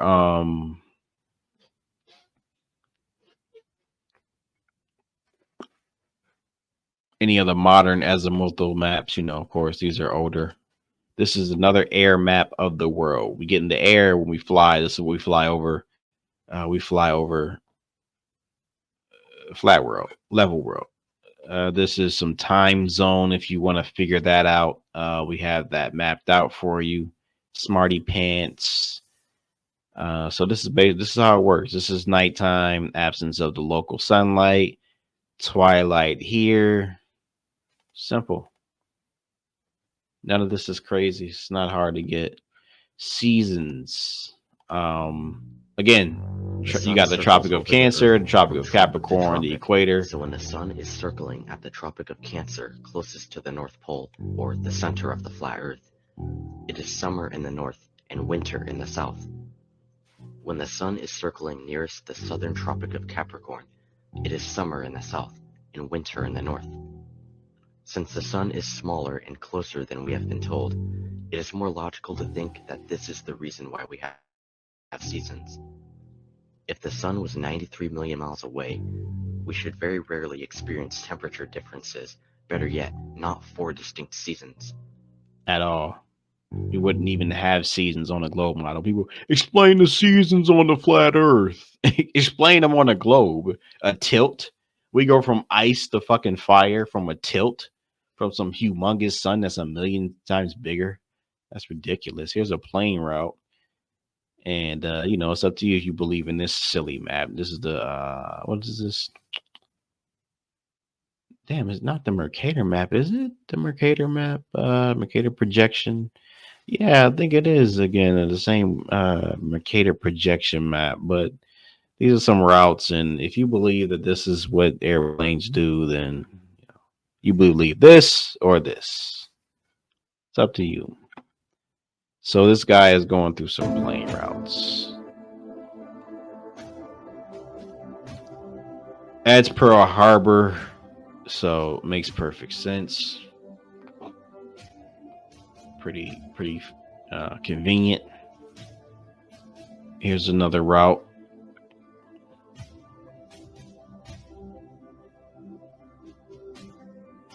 Again, with Flat Earth, we're just basically just opening your eyes to what you already, see it and do and know. It's not any exoteric, sophisticated. No, it's just common sense. I can have like a 2,000 slides because it's just the same world. I mean, we can go on for days. We can go on for infinity because we have the truth. You don't. You're just going to show me some words and some equations. No, making sense of experience, and something's not adding up. Where's this globe?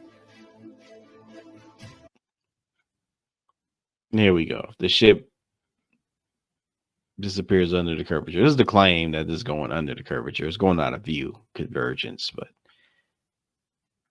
the plane will have to do this then. And the plane doesn't do this. Does it dive? You ever seen a plane do this? It has to go over the curve. This is a curve. It has to stay with the world. If it flies straight, it will go into space, right? Right? Mm-hmm. But no, it does this. So is it flying? Where is it going? Is it going to space? It's going to space. So spherical trigonometry. This is so-called, it's imaginary ball Earth, So supposedly, we'll get to this stupid equation. So this is from Seoul to Paris. Like I said, we can end this debate right now. I can end this video right now. This is a plane trip from Seoul, South Korea, to Paris, or to France, or whatever. And we're just waiting for the curve here. So we're just waiting on the curve. No music. Waiting on the curve. Now, this is your lesson in reality from the plane earther. This is our convergence of vision. So if this was a curve, remember, this is an airplane. This thing is going like 400 miles per hour. If this was a curve, we should be coming up pretty soon, but we never come because it's basically the horizon meeting your eye level constantly as you fly over the flat earth. She said, look at the stars. These white dots are satellites. Ain't no damn satellites. Not even realizing that we're flying over a plane the whole time. He's imagining a globe in a space, but we're flying over a flat plane. Come on, people. We submit this as evidence. How do you rebut this?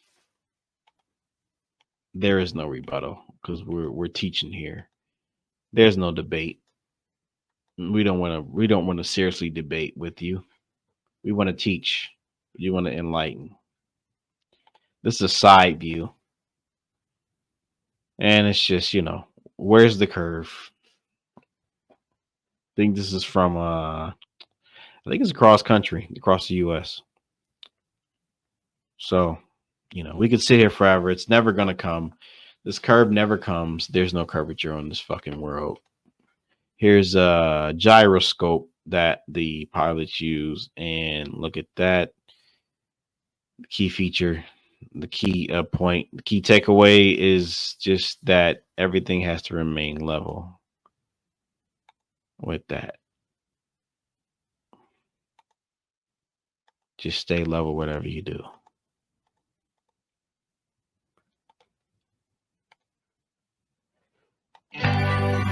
New York to Moscow. Okay, I think they were trying to track the sun.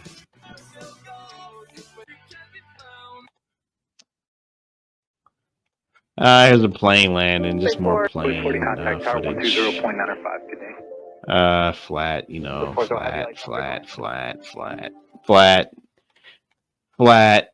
flat. So here's some NASA documents they use when it's time to deal with reality, which engineers have to deal with reality. Engineers have to be safe. Probably one of the most, one of the most strict jobs or occupations when it comes to safety, engineering. So when it's time to deal with reality, you'll notice, and these are all from NASA documents. The report details the development. Blah, blah, blah. Flat, non-rotating Earth. Flat, non-rotating Earth. Non-rotating Earth. The Earth is flat and non-rotating. Flat, non-rotating Earth. Flat, non-rotating Earth. Flat, non-rotating Earth. Why is he repeating himself? These are the documents. This is your official government repeating itself. So your government's a bunch of crazy flat earthers. Here's a document in particular. 1988 linear aircraft model for rigid aircraft of constant mass flying over a flat, non-rotating Earth. Now, let's corroborate this. The document says that this linear aircraft is riding over a flat, non-rotating Earth. Let's see if it's over flat, non-rotating Earth. Let's see. Well, I'll be damned. Let's see. First, we gotta see. We gotta see if it doesn't. If it goes around a curve. Yeah, no curves coming. So I guess if I'm gonna build a plane, I'm gonna go ahead. I'm just gonna assume that it's a flat, not rotating Earth. More flight dynamics summary. There's a flat Earth. Curvature is 0, meaning there's none. And there is a non-rotating Earth, meaning there is no spin. So here's a simulation, and this is real world data synthesized for training, essentially. Everyday prices are too high. And they basically simulate long distance flights, just to show you. Now, This is CGI, yes, but it's corroborated with reality. So I'm not using CGI as a substitute or replacement. It's a supplement for me. It's just, I'm just, even on this, the simulator, it's simulating reality. This is flying here. Let's not be silly. But the whole point in showing this is to show you that it's flat.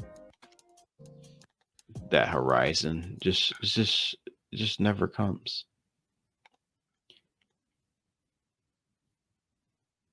I'm Donald J. Trump, and We're getting bombarded with commercials. Everyday prices are too high.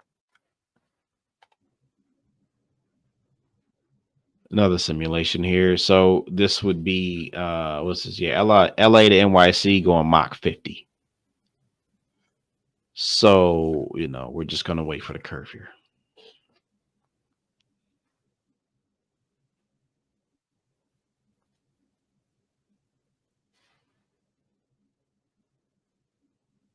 It's not coming. I don't think it's coming. So I think my experiment proves check. Earth is flat. So we have some documents here. He's going to go over. I'm here to share with you 44 different documents, as well as the sun, moon, and stars are placed within the firmament. These are from Russia. Chapter 1. The firmament is also mentioned on page 20. Also, a near sun, which means localized sun, is mentioned. And it talks about the brightness of the first order and derived on the assumption of a flat Earth. More flat Earth. And these are official documents that can be linked to. This is from the CIA, but I believe it's like from the Russian scientists. Flat Earth. There's a near sun. 5. Basically, they discovered the firmament also. Here's get some engineering documents. The report details development, literally the same as the last quote. Flat, non-rotating Earth.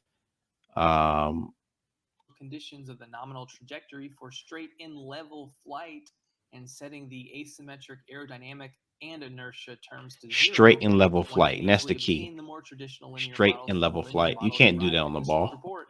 Spinning ball, by the way. 35, it says this report derives and defines it was flying over a flat, non-rotating Earth. Government admits flat Earth, document number 10, put out by the Federal Aviation Administration in conjunction with 2, is a flat, non-rotating. Here we go again. This is the University of Kansas, a bunch of crazy flat earthers. Why are they even mentioning the flat Earth? It's such an archaic idea. That's what YouTube tells you. Like on this video, probably they're going to put, oh, flat Earth is an archaic, disproven, debunked idea. Why the hell are universities even considering this idea? They should be, you can't even bring it up. They should be laughing. Are these kooks? Why are they talking about this? And what is a constant gravitational field? What is that? How do these square? How do these balance themselves out? So Earth. Government admits flat Earth, document number 12, put out by NASA. It is titled Calculation of Wind Compensation for Launching of Unguided Rockets. And on page 8 and 10, we have a diagram as well as. So here's some rocket science. And it's using a flat, non-rotating Earth for rocket science. I thought you needed to have a globe to make a rocket. You can't even make a rocket on a flat Earth, apparently, to these people. Yeah, it doesn't make sense, does it? It states the doesn't make sense. Non-rotating Earth may be assumed. Angles of attack and side slip from radar data. The method is limited, however, to application where a flat, non-rotating Earth may be assumed. Radar, we'll talk about that also. We talk about how radar works. Oh, look at that, a flat, non-rotating Earth. It's just countless. You're starting to wonder why. I don't know. Now the mind should be opening now. Why? Well, for anybody who's really trying to learn something, who's not trying to just be, not trying to debate. with the same facts we all know. No, man, we've been lied to. Flight dynamics of a rigid aircraft flying. All these documents, it's just countless documents. Helicopter equations of motion are given in the body axis with respect to a flat, non-rotating Earth everywhere. Flat, non-rotating Earth.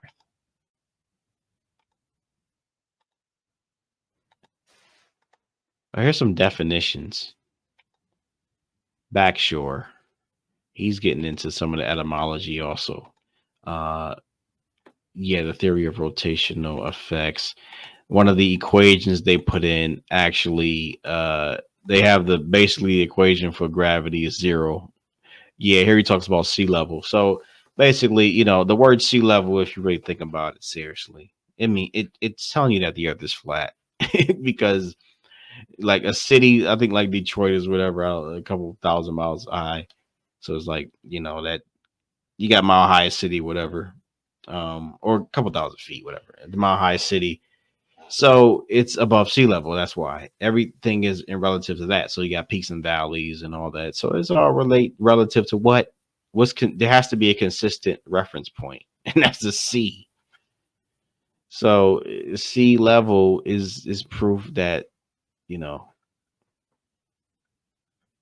Here we go with the line of sight. Straight line between 2 points, which does not follow the curvature of the Earth. Apparently, we've been using it incorrectly. Government admits sight. The straight line using the same. So, you know, we can link some of those documents. Some of them may still be up. Some may be taken down, but they're official. We got no reason to lie here. We got truth on our side. Yes, sir. One question. Okay.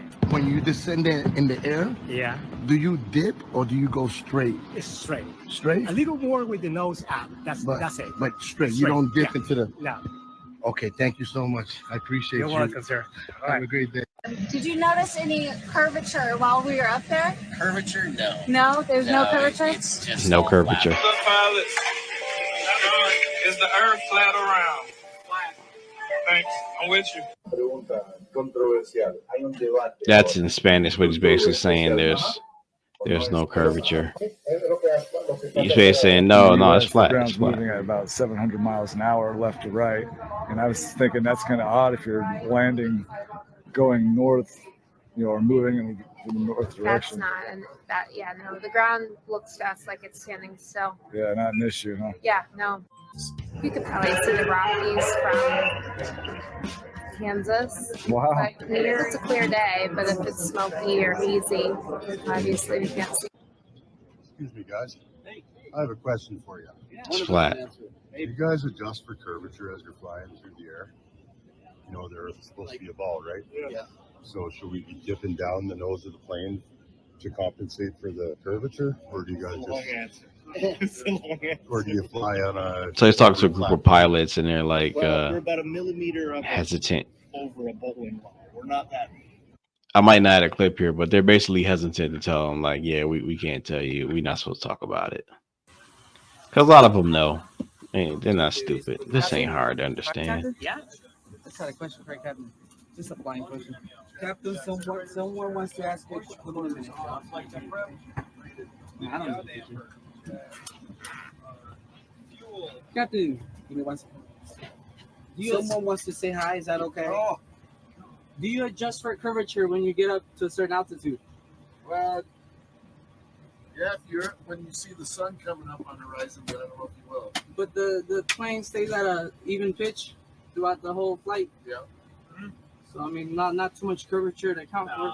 No. More flat than anything. Nope. You close your eyes, you won't have a clue. True. More flat than anything. What was that? It's more flat than anything. Yeah. Oh yeah. Thank you guys. Yeah. See, he tried. The one pilot tried to hold on to it. Yeah, maybe it's like, nah, it's flat. I think here's another one. Yeah, here's another pilot. To the pilot, please. Right here. You're the pilot? Hi. How long have you been flying for?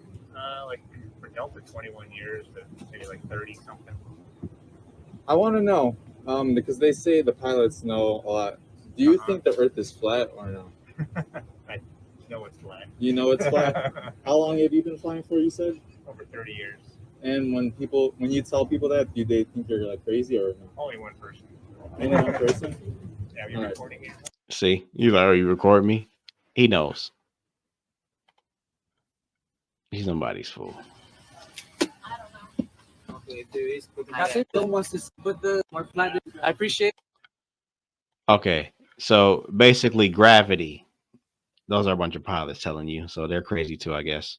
A lot of crazies, a lot of engineers must be crazy flat earthers, a lot of crazy pilot flat earthers. So gravity, the original meaning, the etymology of gravity is weight. So it means like the seriousness of something. We've all heard the phrase the gravity of a situation, or this or that. So it's the seriousness, the thoughtfulness, and it got changed into mass or attraction due to mass. So Newton postulated that, and he didn't even believe it. He knew how crazy it was, so it's ridiculous. Weight is a downward force of a body. The etymology on weight is as a downward force. So people ask why things fall. It's because of weight. Weight is downward force. It's that simple. There's nothing pulling us because the balloons are in the sky and gravity isn't pulling them. So there's nothing pulling us. This is just a fiction. This is what we mean when we say you just got math here. It's a phony equation, but there's no physics. There's no demonstrable physics to support it. Everything is not sticking everything else. If this is a law, this should work at scale. And that's not what we have. Everything, I guess at rest, like one of his laws, the object at rest remains at rest, and motion, it remains in motion to an external force acts upon it, and this and that. But mass does not attract mass. Gravitational constant between two objects based on a distance. Anything with mass attracts anything else with mass. Like I said, the world would be like a Disney movie. I mean, first of all, it wouldn't be, but let's just try to assume everything would be sticking to everything else. How would you escape a mountain? How would a bird fly away from a mountain? Or you would be pulled by its gravity. It's just not real. And so anybody, would say that this is fake, but you believe in stuff like this. You literally believe in that this is a reality, although you would say that, oh yeah, it's clear, this is fake. This is not real. It's not. Or it's a magic trick, which means you kind of think it's fake. So gravity, it's just not tenable. And here Newton admits, because this is from this letter here. This is a letter to Bentley. It's quoted. But he says that gravity should be innate, inherent, and essential to matter, so that one body can act on another at a distance through a vacuum without the mediation of anything else. By and through which their action and force may be conveyed from one to another, is to me so great an absurdity that I believe no man who has in philosophical matters a competent faculty of thinking can ever fall into it. He just said, if you believe that an object in of itself becomes magnetic, basically you're saying everything is magnetic. That's what you're saying. Everything with mass, you're basically saying everything is magnetic. You're saying that's absurd. Nobody should even believe it. If you're competent in philosophical matter, you shouldn't believe it. So why did this theory even get out? If the man who said it's nonsense, why were they teaching us this stuff? You gotta ask these questions. This is the letter. So it's density differential. This is why things fall. It's the weight. It's the density differential. The difference between density. Yeah, oil, and a lot of us are familiar with this. You just don't think about it in reference to your belief. So they so-called have a Foucault's pendulum. Supposedly this pendulum swings now. This is battery powered. All of the pendulums that they have are battery powered, and they say they need extra kick. But it's just a pendulum hanging from a damn ceiling that has nothing to do with the earth. This is somehow their example from Wikipedia of the Foucault's pendulum, or how it could hypothetically work. But I ask, what the fuck is this? Where is it hanging from? Because they know if it's hanging from if it's in a building on the earth and it's swinging, they know that doesn't make any sense. So they're not going to show you that graphic. They're going to show you this graphic, which doesn't make any sense also. But you're going to believe it because it's science. You just believe it. The world isn't moving. It's not moving.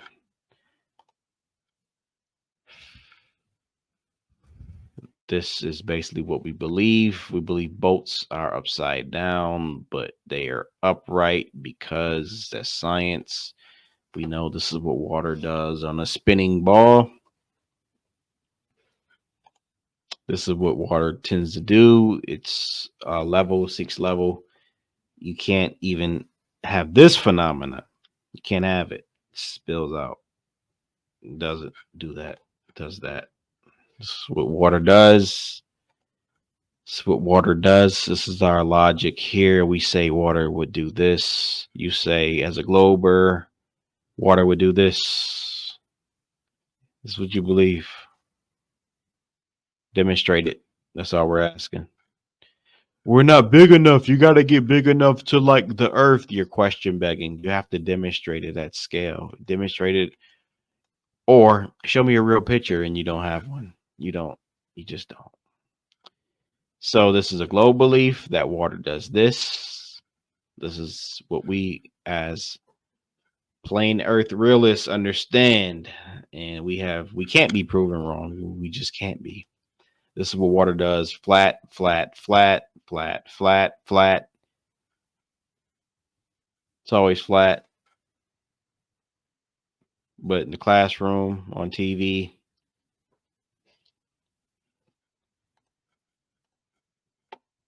there's no size that this pool can get, or there's no size that an object can get to where it's going to change the nature of water into something that does this around the ball.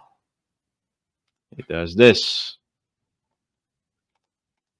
It's common sense 101. So if you were to, if you were able to, zoom out, this is what you would kind of see. Between the continents, you would see that it's just a big, big, big, big pool of water. And all pools of water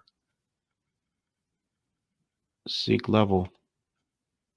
I'm going to show you the simplest proof that we live on a flat Earth. This is a glass of water. It's contained and it's flat. Let's scale it up. This is a swimming pool. The water is contained and it lays flat. Let's scale it up again. This is a lake. It's contained. The water lays flat.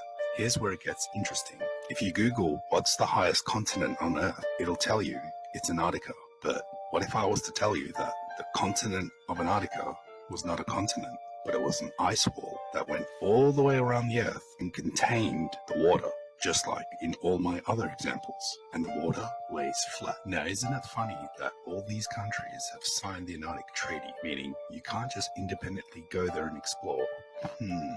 This is a Royal Navy ice patrol ship. It's also an icebreaker. It can get through places. So basically, they know this and they blocked it off. You can't really go there yourself. These are people getting turned over. Antarctica is basically like the container of the known world. Some people speculate there's even more. There's like rings and outer rings, and then the final ring. Then there's a dome. So there's speculation about that. But then you have that Russian document. They said they've actually touched the dome, so it must not be that big. Maybe, maybe not. We don't know. But we're just corroborating the point. So here's the wall. And this is what globe heads believe, because they believe the horizon is a curve. So they must believe that there's like a curve on both sides of them. Doesn't make any sense. They don't make any sense. Here's also, ironically, disproving gravity, because this glacier, whatever, iceberg broke off and it rolls into the air before collapsing. So gravity just stopped working. Gravity. Oh, there. Oh, there the gravity. There it goes. Okay, sure. And just for the global warming hoax, if you melt the ice, it has the same measurement in the cup.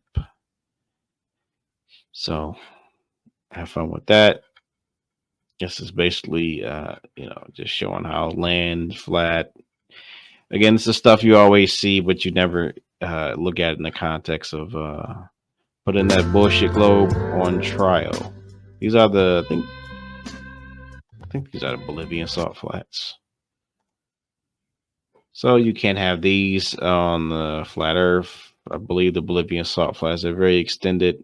Damn, I don't know the exact number. It's very long.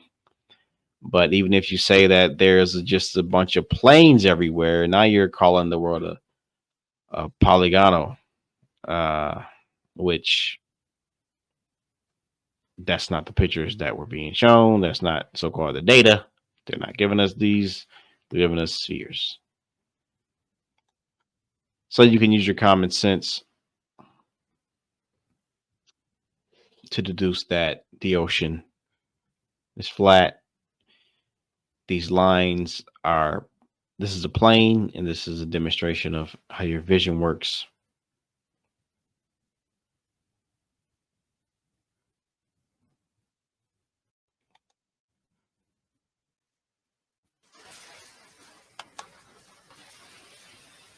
So this is again is about common sense, a return to common sense, and it goes into how your vision works. Our vision, our eyeballs are not able to detect infinitely. We can't see infinite distances because one of the rebuttals, so-called, is that, well, if the Earth was flat, we'd be able to see the Himalayas from New York or whatever.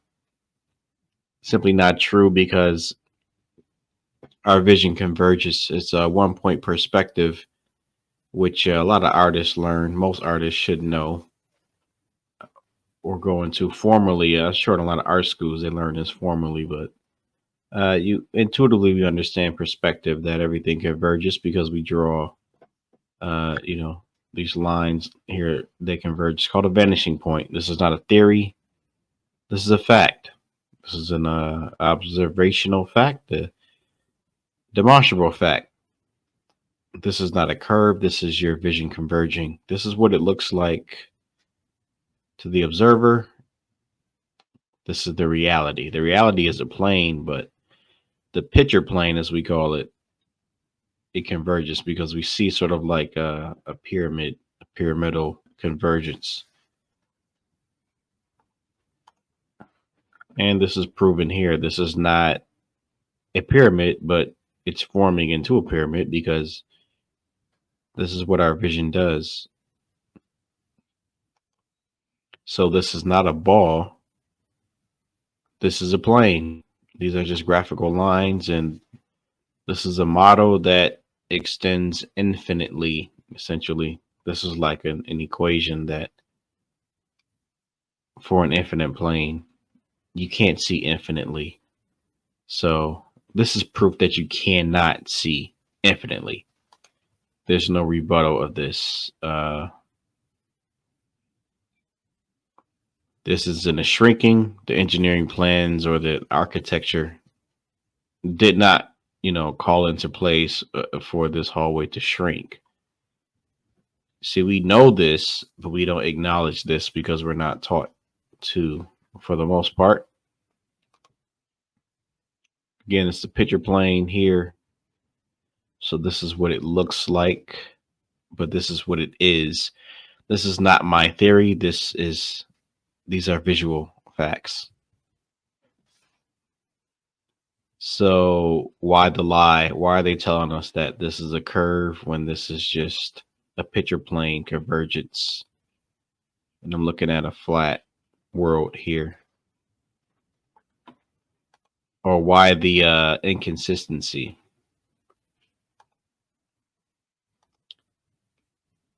High altitude here, and we can clearly see. So now we understand how our eyes work. We know we're not looking at a flat world, or we're not looking at a globe world. We're looking at a flat world. We're not looking at a cylinder, is what I meant to say. Because this would have to be, if you think this is a curve, then you're saying this is we live on a cylinder, because this axis would also have to be curved, but it's not. We're looking at the convergence of the darkness, because the sky, whatever, the sun is local, so there's just absence of light. So the ground, the upper atmosphere is converging to a point. but it's flat and motionless.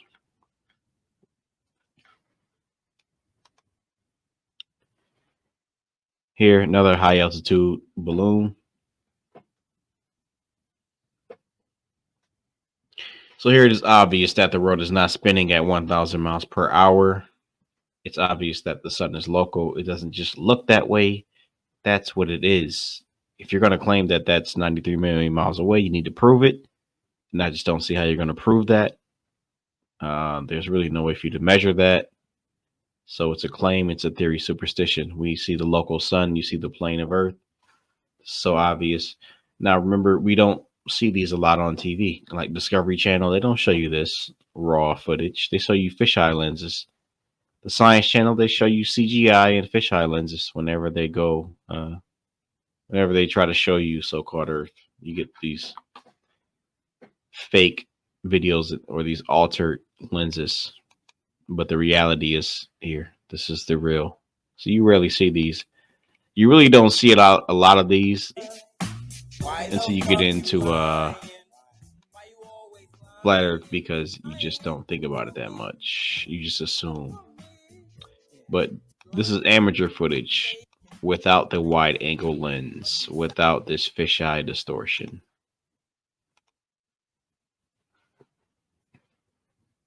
And for reference, again, just to see what you're looking at is this.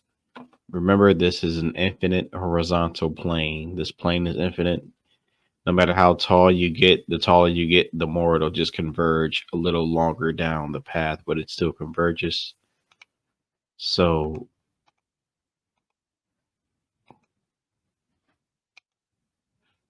it's easy. It's 1, 2, 3. This is not, you don't have to be some kind of a mathematical, philosophical genius to figure out.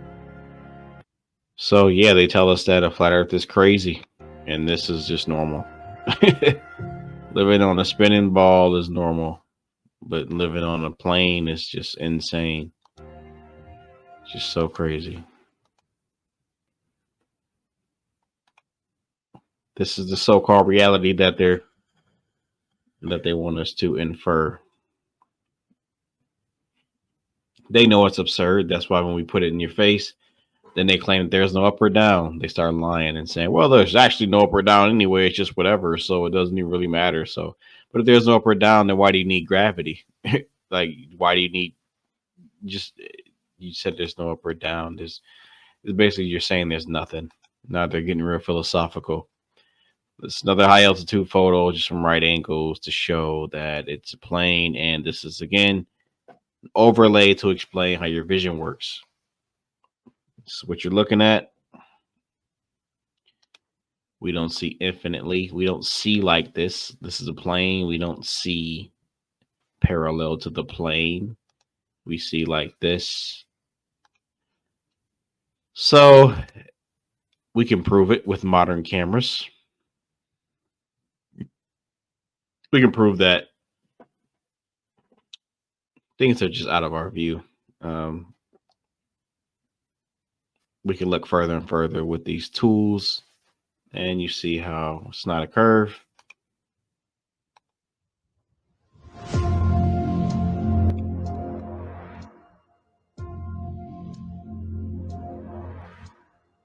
Once again, it's just sitting on flat water. It's just very far away. It's out of view. It's behind your field of vision, the convergence. The camera can see further than you, but even the camera, the telescope, whatever, they can't see infinitely either. But see pretty far. This is Toronto skyline, I believe.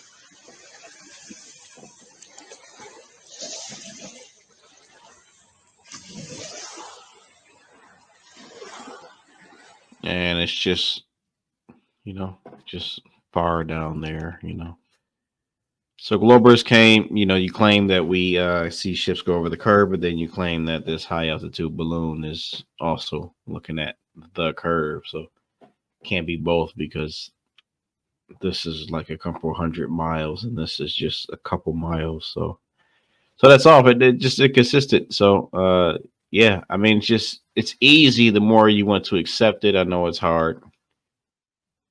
There you go. flat water. You look at that clean line of convergence. That's how our eyeballs work. Sharp line of the sky and the sea converging. And again, all these pictures, someone told me, oh, you just got a bunch of pictures. Like, well, you dumbass, I'm using observational proof and inference based on natural physics and blah, blah, blah. What do you have? And all they have is words. Well, if you look here, Newton said, and nothing. Just convergence. You get it. We get it. We just got to hammer you. You got to beat the dead horse sometimes. It's a joke. Looks so flat because it's flat. Simple. This guy here, I think he put an article out from a while. This was like early in the 20th century, I think, but he's basically demonstrating with this drawing here that the globe doesn't make any sense. This is the plain Earth, the ship, the equator, the North Pole. It's the center of the Earth. Again, this is the boat. We've been on boats. Most of us been on boats. We don't recall going over curves. So if we want to test this, my claim or my observation is that there is no curve, and that's just the convergence of our vision. So if there's no curve, when we get there, supposedly at that point, then we should continue level. So let's see. We can do this now. We use our common sense, and we're now waiting. See how it never comes because you're on flat water, sea level. See, it never comes. And this is, I think, the Suez Canal. They didn't calculate for curvature. You see other clouds and the. Just common sense, man. It's just common sense. That's all. That's all we are. That's all we flat earthers are. Just making common sense. Where's the curve? You keep asking us, where's the edge? Do we fall off? Do you ever go over a curve? Where's your curve?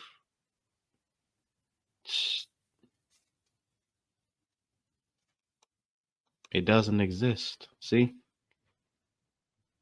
You're in a humongous pool of water with some land. And it's flat.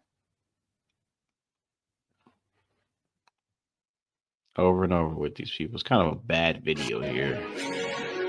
But basically, this is a very extremely high tower. Extremely high. But the point is, the higher you climb, the horizon keeps rising. So the graphical lines illustrate that. It's too blurry though, but you know. Graphical lines. We're just trying to appeal to common sense here. We don't live on a ball. There's no measurable curvature. If you lived on a ball, this is what you would see as you rose higher in altitude. You would see the world falling down, you know, as you go up. But this is what happens because since it's just more flat land, that's how it appears to us. So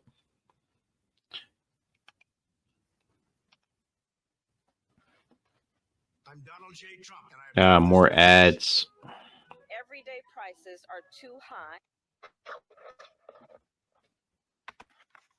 It's a stratosphere footage. His lens is pretty solid. There's no distortion, no wide angle lens. So you can really see how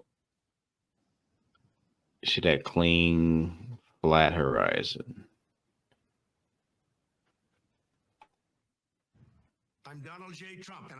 But there's so many commercials that probably won't get through the video. Just trying to show this is some more amateur footage.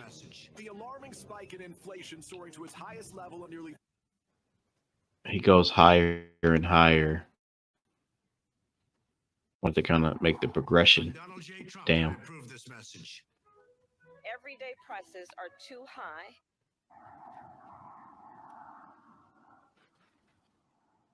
So he just goes higher and higher, and you can see that. Just look at that. Now keep in mind it's not moving. So even if you want to hallucinate, oh, there it is. There's that curve. We got him, folks. We got him. There's that curve. It's not moving at all. You get the camera. Sometimes it distorts when it wobbles, so it'll like flip here on the edges. But it's flat. It's flat. It's motionless. There's your local sun right there, right high up in the sky there.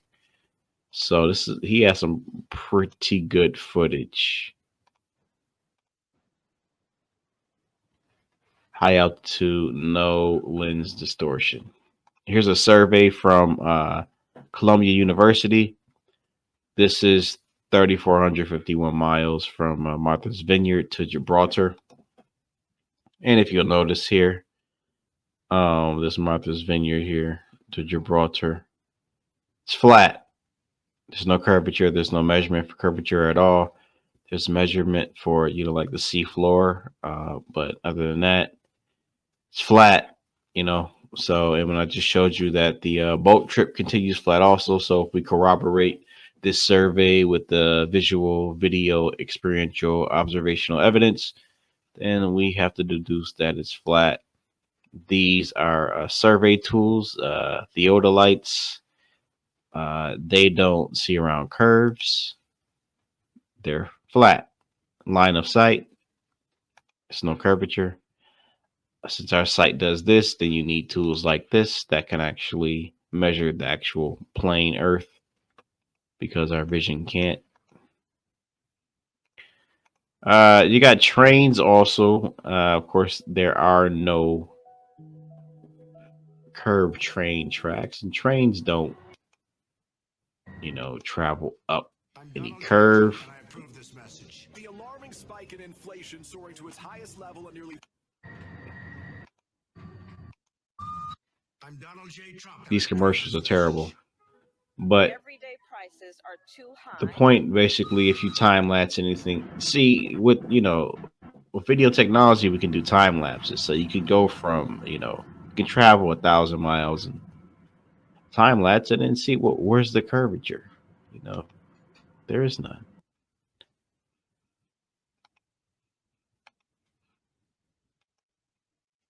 There's no curvature at all.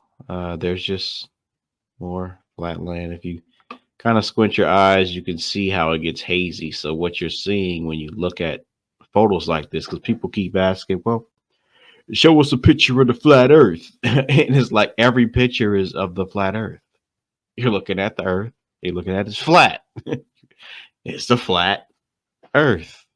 That's what you're looking at. So here it's just the sky meeting the ground with the convergence of vision. So it looks like the hazy behind, and you can kind of still see the land. Notice that it's not a curve. It's not a curve. It just converges of vision.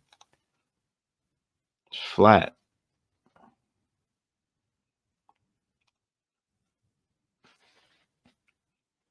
Flat. This building is flat. This building doesn't curve. It's flat.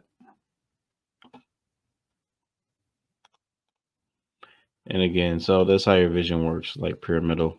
Everything converges to this point. This has to be acknowledged. Once you internalize this fact, then you'll understand how stupid it is to even claim that ships go over a curve. That's why we can't see them. How primitive. The globe, space, it's a very sophisticated fiction. It's a very sophisticated science fiction.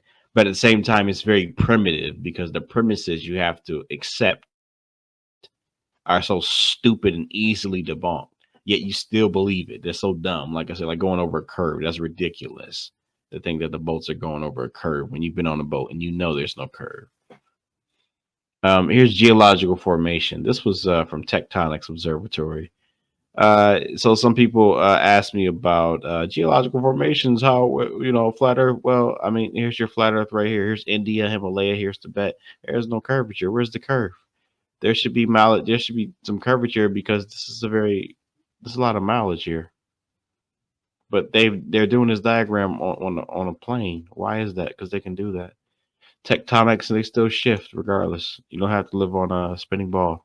So Eratosthenes basically tried to claim that these shadows, or he claimed, who knows?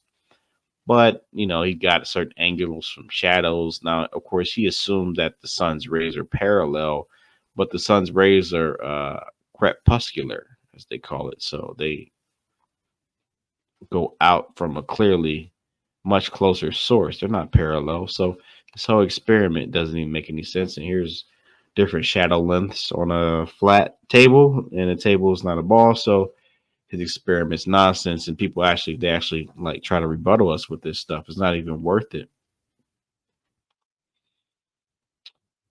So here you go. He claimed to measure the distance of the sun, and he claimed that it was 93 miles away. Copernicus.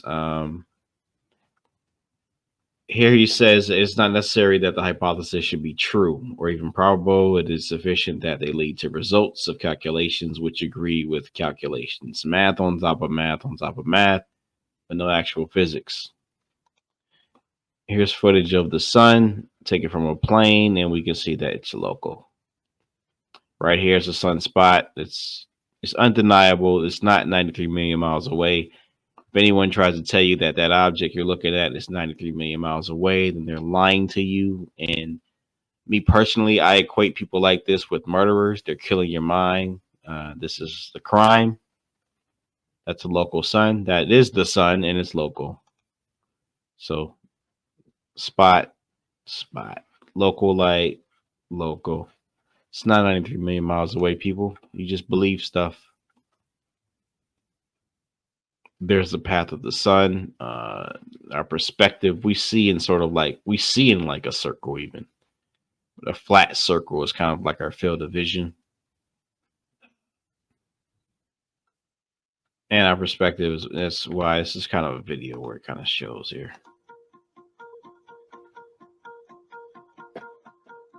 How the sun moves in that circle and how we perceive it. It's just, perspective.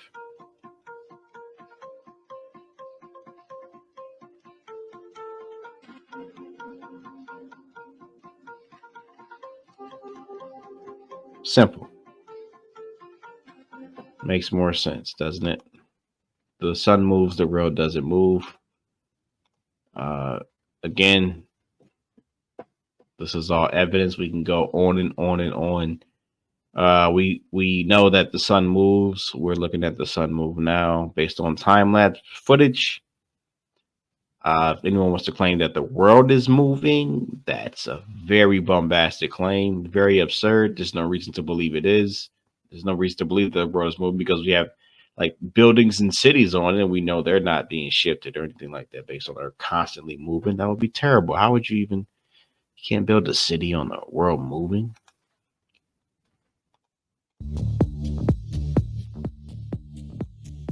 So there's more local sun footage. You had the moon also, kind of hazy. So throughout history, Copernicus actually was at 3 million. He was conservative. He didn't. He just said 3 million. He measured 3 million. I don't know how he did. Tycho Brahe was 13 million. Kepler, 13. Newton raised the stakes to 28.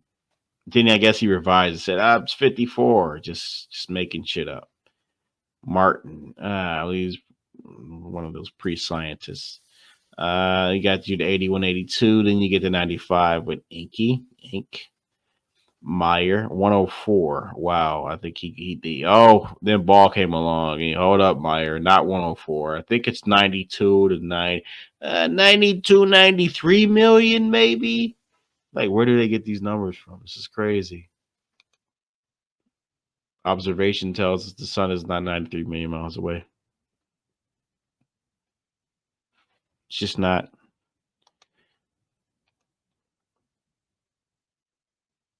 There you go. There's your sun. Oh, I see cloud. Oh, but now people tell us, you flat earthers say that the sun is in the clouds. I didn't say the sun. I don't need to say anything. We just need to pull out the evidence. We just observe. I don't need to say anything. What's that? Does that look like it's 93 million miles away? This is their claim. This is what we see. These wouldn't triangulate if this was real. This is NASA's fake sun. They do have that fake sun that they show a lot. That's that jet. They, you'll see it. This orange fireball. It's like, I don't know what it is. I don't know. I think it's CG. I don't know if it's full CGI. I don't know what they have. They're very clever with this, putting on the space fiction. But if the sun was that far away, parallel rays will look like this. We don't experience this, and this would be people living so-called on the side of the globe. So, yeah, that's reality, though. They're crepuscular. You can triangulate them back, and common sense. You don't need to be smart to know if you see that, then something's closer. So yeah, the sun is local. Again. Okay, here's a scientist basically breaking down the moon. Now, one thing, you have a theory about the moon, and we expect to be able to get observable facts about the moon fairly soon. What is your theory? Well, it is by now rather more than a theory. 10 or 11 years ago, I stated to various scientists that the moon is not a piece of rock, but it is a plasma phenomena, cosmic plasma, and that this fact will eventually be confirmed. I made certain predictions which were already confirmed in 1958, and the situation now is coming close to a complete confirmation. What will be the result if you're proved to be correct in your theories? So basically what he's saying is the moon is not a solid rock. It's plasma in the firmament. It's a luminary. And this is around the time when they were claiming they were about to go to the moon. So it's 65. The result will be profound and decisive because it will give proof that a complete reinvestigation of the laws of nature is necessary. Because if the moon is a plasma, no man will ever land on it. The soft landing attempts will all fail. That means that the mass of the moon is far less than is currently assumed. It's in a different state of energy, and it has far less mass. That means there is no more explanation for the tides. If the moon, for example, had only 1,000th part of its current mass, then the tides would only be 2 inches high under conventional theories instead of sometimes 4. Yeah, so basically, again, he's telling you the moon it can't be a rock sitting in space. It's some material we can't name it. He says it's plasma. And they're lying. You can't land on it. In feet. And that means that if it is proof that the moon is a plasma, then all gravitational theories are out, and the new concept of the cosmos and of its And he's laws saying we have to re-envision cosmology because basically they're lying. to be evolved. Aren't you being a bit adventurous, though, because you know that we're going to be able to test out your theories on the moon fairly soon? Well, not anymore. 11 years ago, of course, it was rather taking a risk. I was considered a lunatic, of course. But by now, the evidence, accumulated evidence, is already so much in my favor that I'm not taking any risks anymore. On the contrary, there is scientific views expressed all over the world now that the moon seems to be of a quite different nature of what was assumed. But And the Americans and Russians are thinking of landing men on it. See, there were a lot of scientists in his time. Basically, he's admitting there are a lot of scientists. They were sharing papers like the moon isn't physical. See, they were lying. It's just this is recent. Well, it's not recently, but it's not that long ago. And he's even saying even then.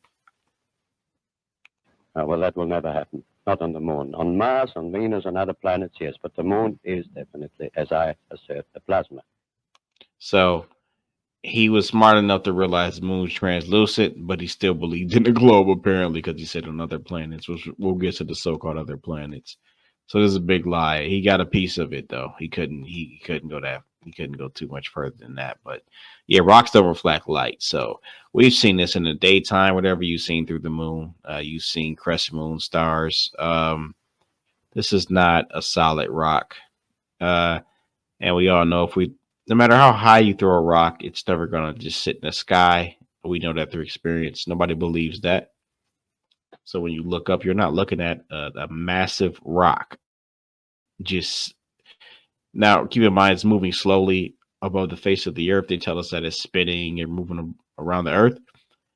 But regardless, when you look up, you're not looking at a rock just sit there or just rotate above the face, a big rock. It's not happening. And it lights up, so it can't be. This is how sort of a sphere would, just in a model would even light up. Still wouldn't be like we see it. This is a bright full moon. There's a rock reflecting some sunlight. Nothing like what we see.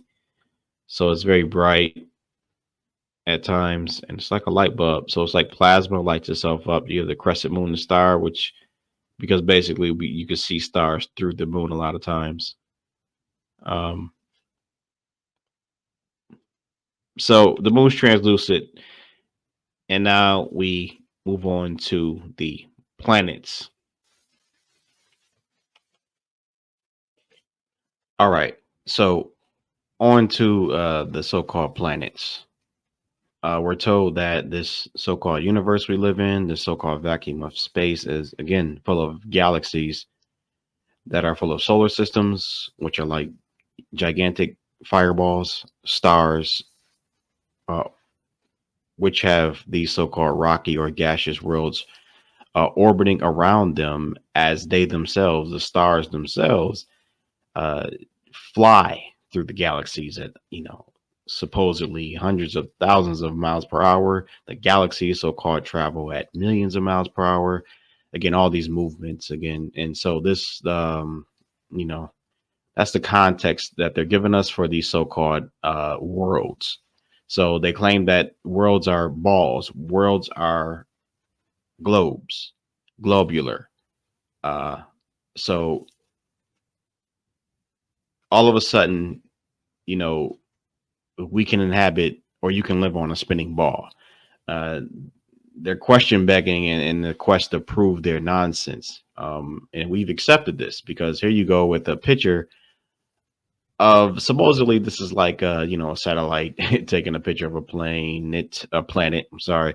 And it's just a bunch of absurdities that we get from NASA. Just pointing that out, just kind of making fun of it because we see a lot of the CGI. But the real meaning of the word planet, you got to get into etymology because it'll tell you the truth. Like I did with the word gravity, which means weight. Its original meaning is like the weight, the gravity of a situation. For example, planet is a star. That's the original term. When we get into, some people are into astrology, and they tell you your planets. But what do they mean by planets? Astrology is based on the stars, not rocky or gaseous globular worlds that rotate around some gigantic sun. That's the fantasy. That's the falsehood, and it never made sense to me because I would always wonder, well, how can other worlds be concerned with Earth? Like you say, Mars has this effect on Earth and blah blah. And I used to wonder, well, how can, if it's its own world, why is it concerned with Earth? Why does the energies have to be? Why are the energies all focused on Earth as the center? Because astrology is basically saying that all the planets, the stars, are revolving over the face of the Earth. They're in the context of Earth. It's not they're not their own worlds per se as we're taught. So again, a planet, the original meaning is a wandering star, because that's what they are. So we're given these. I'm Donald J. Trump, and I approve this message. Commercials for now. Everyday But after prices commercials, are we're too given high. these fake so-called planets, and this is all animation, illustration, the studio productions. But basically, like I said, they're telling us that these massive, astronomically sized rocks, they all form these as more or less perfect spheres. And they just see, they always have them sitting in the vacuum. Notice this, right? But then when we look at the details, they say that they're moving at millions of miles per hour. So which one is it? But every time they show a CGI, they just like show them like sitting there. What happened to that shit? Here's a former NASA illustrator, and he's basically, this was like in the early 2010s or early 2000s. He's kind of like a disgruntled NASA employee, so he's going around exposing how these are all basically paintings and they're just artwork. It's very good. Black background, get the lens crop, this circular lens crop, very easy to do. You can do it. I'll show some examples. And damn. But yeah, that's basically what they're doing is they're doing Everyday prices are too artwork, high. basically cartoons. And they're telling us that it's reality. And so this is what they give us: Mars, Mercury, Jupiter, Venus, Saturn. These are some of the planets. And again, the planets that we talk about in astrology, planets. What are the planets? Well, like I said, they're stars. And we'll show you that they're stars. This is not reality. This is an illustration. It's very good. This artist put some stars in the picture. But, you know, these are not worlds. I used to wonder watching Star Trek how the ships would land on a world. At what point everything turned upright, because you're looking at three-dimensional sphere here. So if you're flying into this world, how do you become upright where everything is as we experience it in reality? Because we live on a flat world, of course. Basically, I'm not the only one. I know a lot of people too. You got questions about like it just didn't add up to this living on a ball, because it's not true. But they went to great lengths to convince us. This is supposedly Jupiter and its moons. This is more, you know, CGI. Very elaborate fiction they got going on. And this is supposedly, well, this is Devon Island, which is the actual Mars. They claim that this is Mars. These are pictures we get. But when we look at Devon Island, we see, oh, it's just Earth. Devon Island is in Canada, and it's very far. Well, it's considered a part of Canada, Canadian territory. Very far. It's actually close toward the center of the Earth disk. It's near the North Pole, which is the center of this ring magnet Earth. So it's like out of human civilization, out of the reach of human civilization. That's why they go here. Now, they tell us that they go there to, just practice. We're going here to practice on Mars. Well, you can go here to practice Mars. I mean, you can go here to practice Mars. Why are you going here? Because there's no humans here, and you can't, you know, you won't have knowledge of some of these sites. You know, because you've never seen, no humans has seen it, and they admit this. So here's NASA admitting that they go to Devon Island. It's desolate. This is like public knowledge, but they're telling you they're going here to do practice runs for the real Mars. But really what they're doing is they're getting the so-called Mars footage. They're putting in Photoshop. We're going to be able to see it and welcome everybody to Mars. See? They're just laughing at you. I can link you to this video. Look what you just said. We're going to be able to see it and welcome everybody to Mars. Yeah, welcome to Mars, you fucking idiot. Mars, right here, Devon Island, Canada. That's Mars for you. Get it? Floor. Okay, so today we're going to. You think some men are going millions and millions and millions of miles through a vacuum? So, studying space. Go land on a rock that's supposedly moving at millions of miles or whatever, or hundreds of thousands of miles per hour? How? Like, how is this even possible? I don't find Devon pleasant in spite of how often I come here. I don't come here because I somehow relish NASA. Snake tongue out there on Devon Island taking pictures and calling it Mars. It's fraud. So here's somebody with like a wood board or whatever, cork board or whatever he had, and see, he just faked you a photo trickery. These are camera techniques that photographers know. Any skilled photographer, Photoshop editor, easily you can make anything look like a planet, a so-called planet. Here's a marble countertop.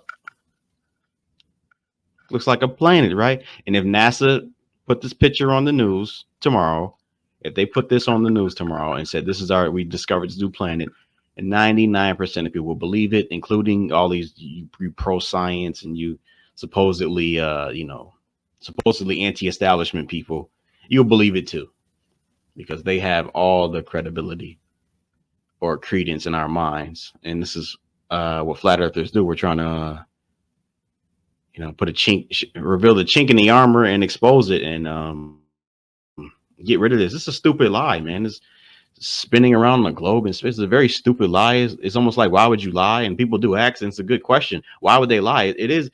I mean, it is kind of stupid to lie about, but you know, just that's just how they think.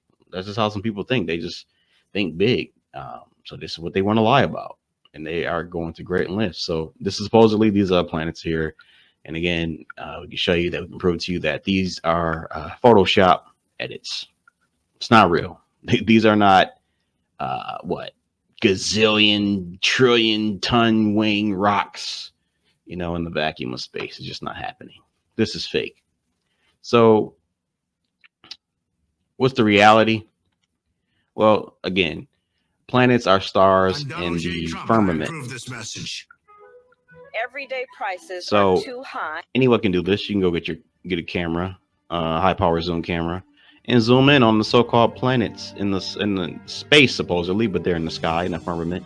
This is what you'll see. This is Venus right here. This is not a blur. This is not out of focus.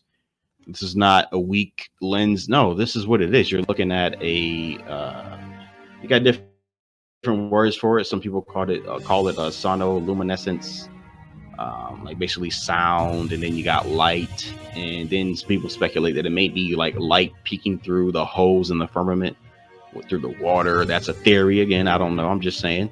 But it's definitely not a gazillion ton rock flying in a vacuum, bro. It's a light. It's a luminary. That's why the astrologers call them the stars. That's Vega. That's a star. Here's the actual Mars. In reality, you can look at it yourself. You can get your camera and go look at it. It's a star. It's not a rock in space. Neptune, another star. Now I'm showing you that these are stars, and I'm corroborating that with the etymology of the planet, which means a star.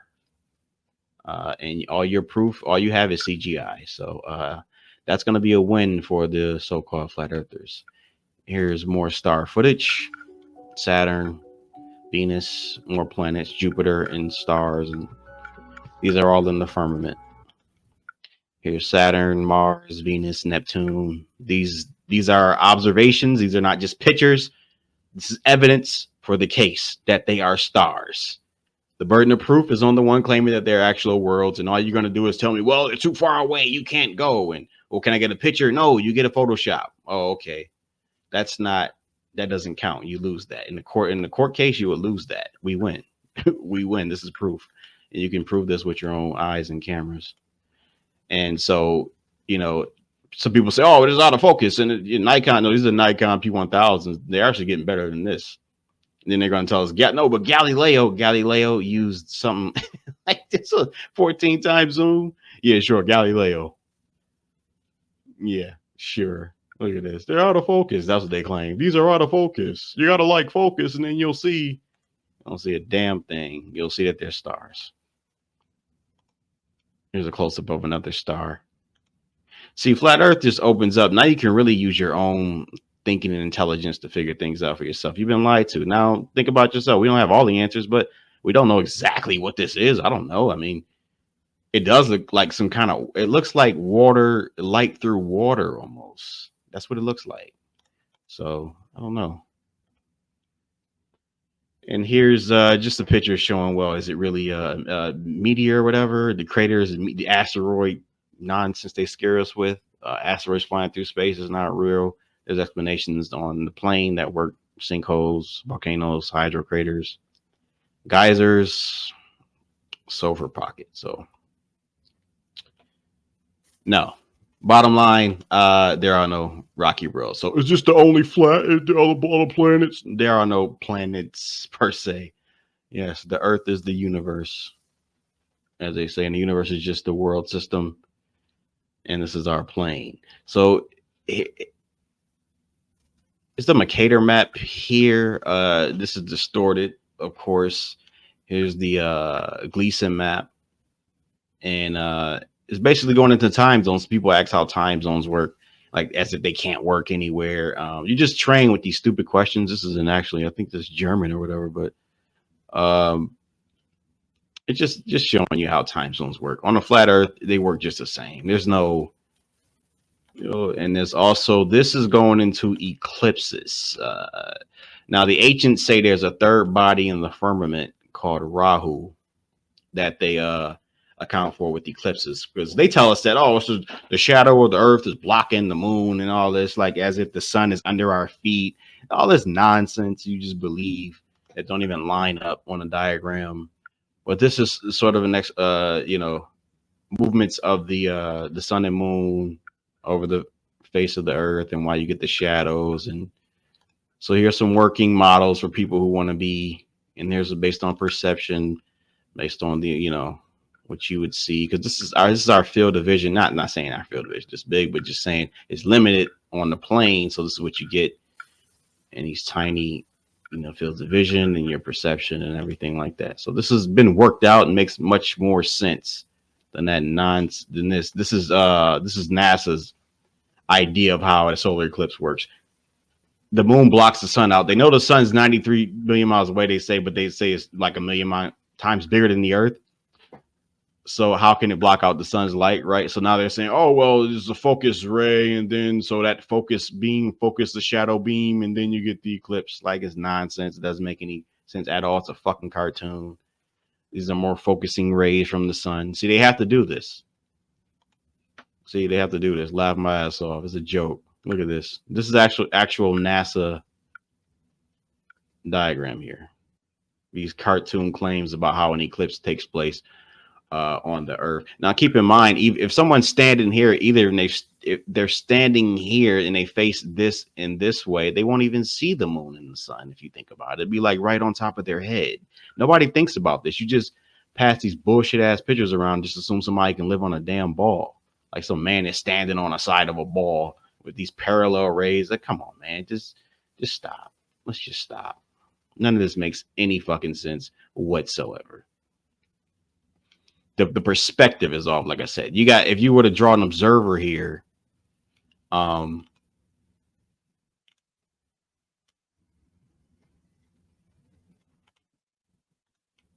me see. You just draw like observer here, in his head. Let's say somebody's standing here.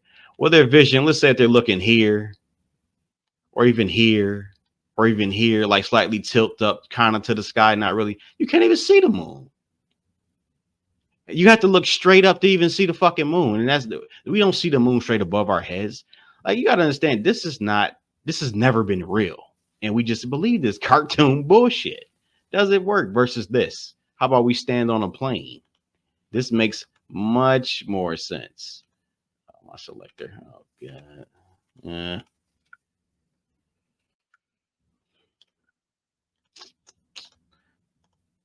You got this. This makes much more sense. Stand on a plane and these objects are moving and we're just observing them in the sky as they move around. It makes way more sense than the perspective issues. Believe that, this is so-called a full moon. This is one of their bullshit diagrams that we just accept. It's cartoon because somehow the light wraps around. It wraps around here. See, more bullshit. Just believe it. None of their diagrams make real sense. Well, how can seasons? How do we have seasons on the flat Earth? How the fuck do you have seasons on a globe again? How? A tilt? So this is summer, right? This is spring. What the fuck is the difference between summer and spring? Somebody tell me that. This is autumn. What the fuck is the difference between autumn, summer, spring, and winter? A tilt? You telling me a slight tilt is a change between ice and fire? Between freezing cold and being too damn hot? A tilt when this thing is like 1,000,000 times bigger than the earth. Remember, this scale is off. All their cartoon scales are always off. They just play around. They don't give a fuck about them because it's a lie. This is a sophisticated lie. This does not explain seasons. You're going to tell, oh, it's ball tilting. That's how you explain seasons. No, bullshit. I went over the seasons. I'll just quickly go back over that season, the season slide, if I can find that thing.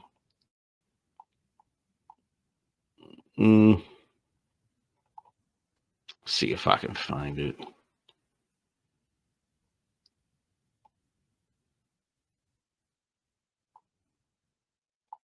Damn, where is it? Because again, think about it. If there's a million, if there's a world like a giant fireball, a million times the size of so-called this globe, if the globe tilts 2 degrees back or forth, I really don't think that's going to make a big difference in terms of the weather, the The temperature. sun circles over the Earth. This tropic makes to more tropic. sense. So when the sun is circling at the Tropic of Cancer, closest to the North Pole, or the center of the flat Earth, it is summer in the north and winter in the south. When the sun is circling nearest the southern Tropic of Capricorn, it is summer in the south and winter in the north. Since the sun is smaller and closer than we have been told, it is more logical to think that this is the reason why we have seasons. If the sun was 93 million miles away, we should very rarely experience temperature differences, better yet, not 4 distinct seasons. Okay, so that makes the point over and over again. Which one makes more sense? That's what you got to ask yourselves. So here's a layout of that question here. So what they're claiming is that this, here you'll get, it was plus 45, this is in Celsius, but somehow you'll get just freezing cold here, but super hot here. Really? How can you get ice here and the sun's right here? You get ice here and the ice melts here, but the ice is here, but it's like really and it's virtually in the same position, right? And this is your rebuttal to a flat earther, that this is how seasons work. Please. It's nonsense. Here we live on a plane, horizontal plane. There's just some schematics about zeniths and celestial spheres. No matter how high you go, the altitude is flat.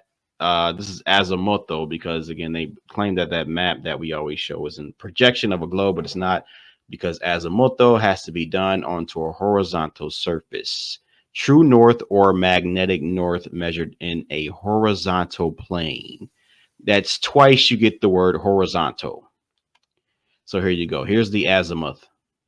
You can only perform azimuth is an operation you perform. It's a mapping and projecting operation you perform. And you can only do that on a plane. You can't do it on the ball because it's not a horizontal plane.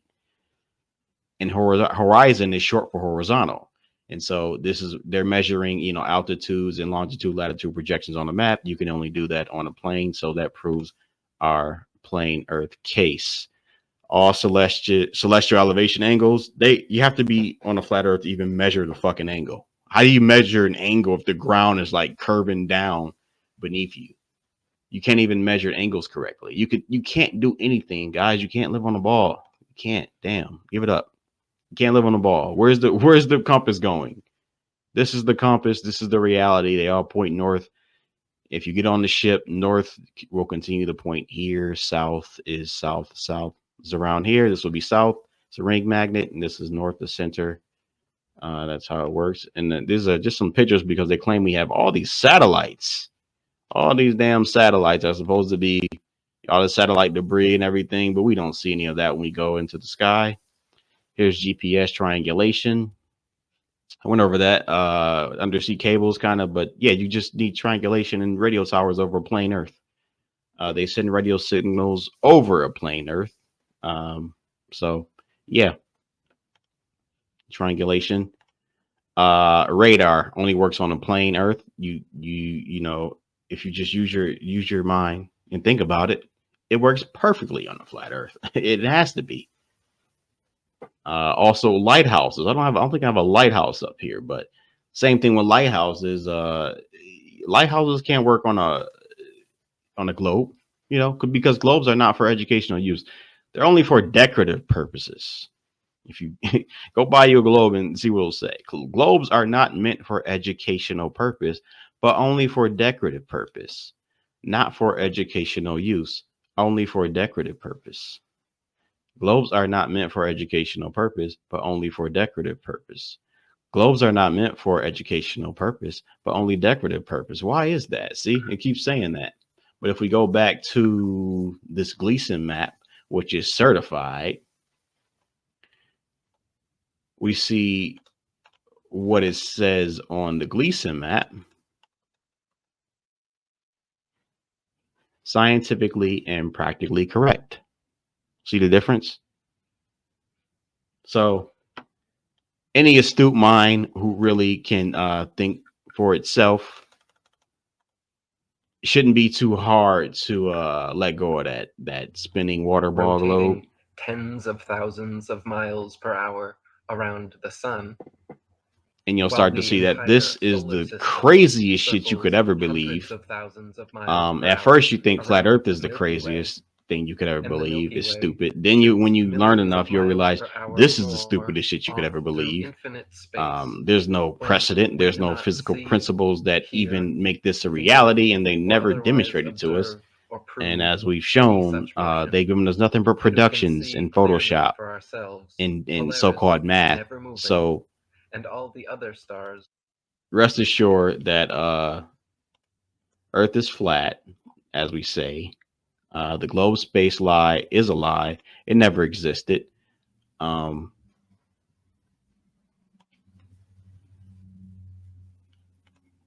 essentially, this whole time we've been thinking we've been living on a ball. We've actually just been, still the whole time on a level and motionless plane. Peace.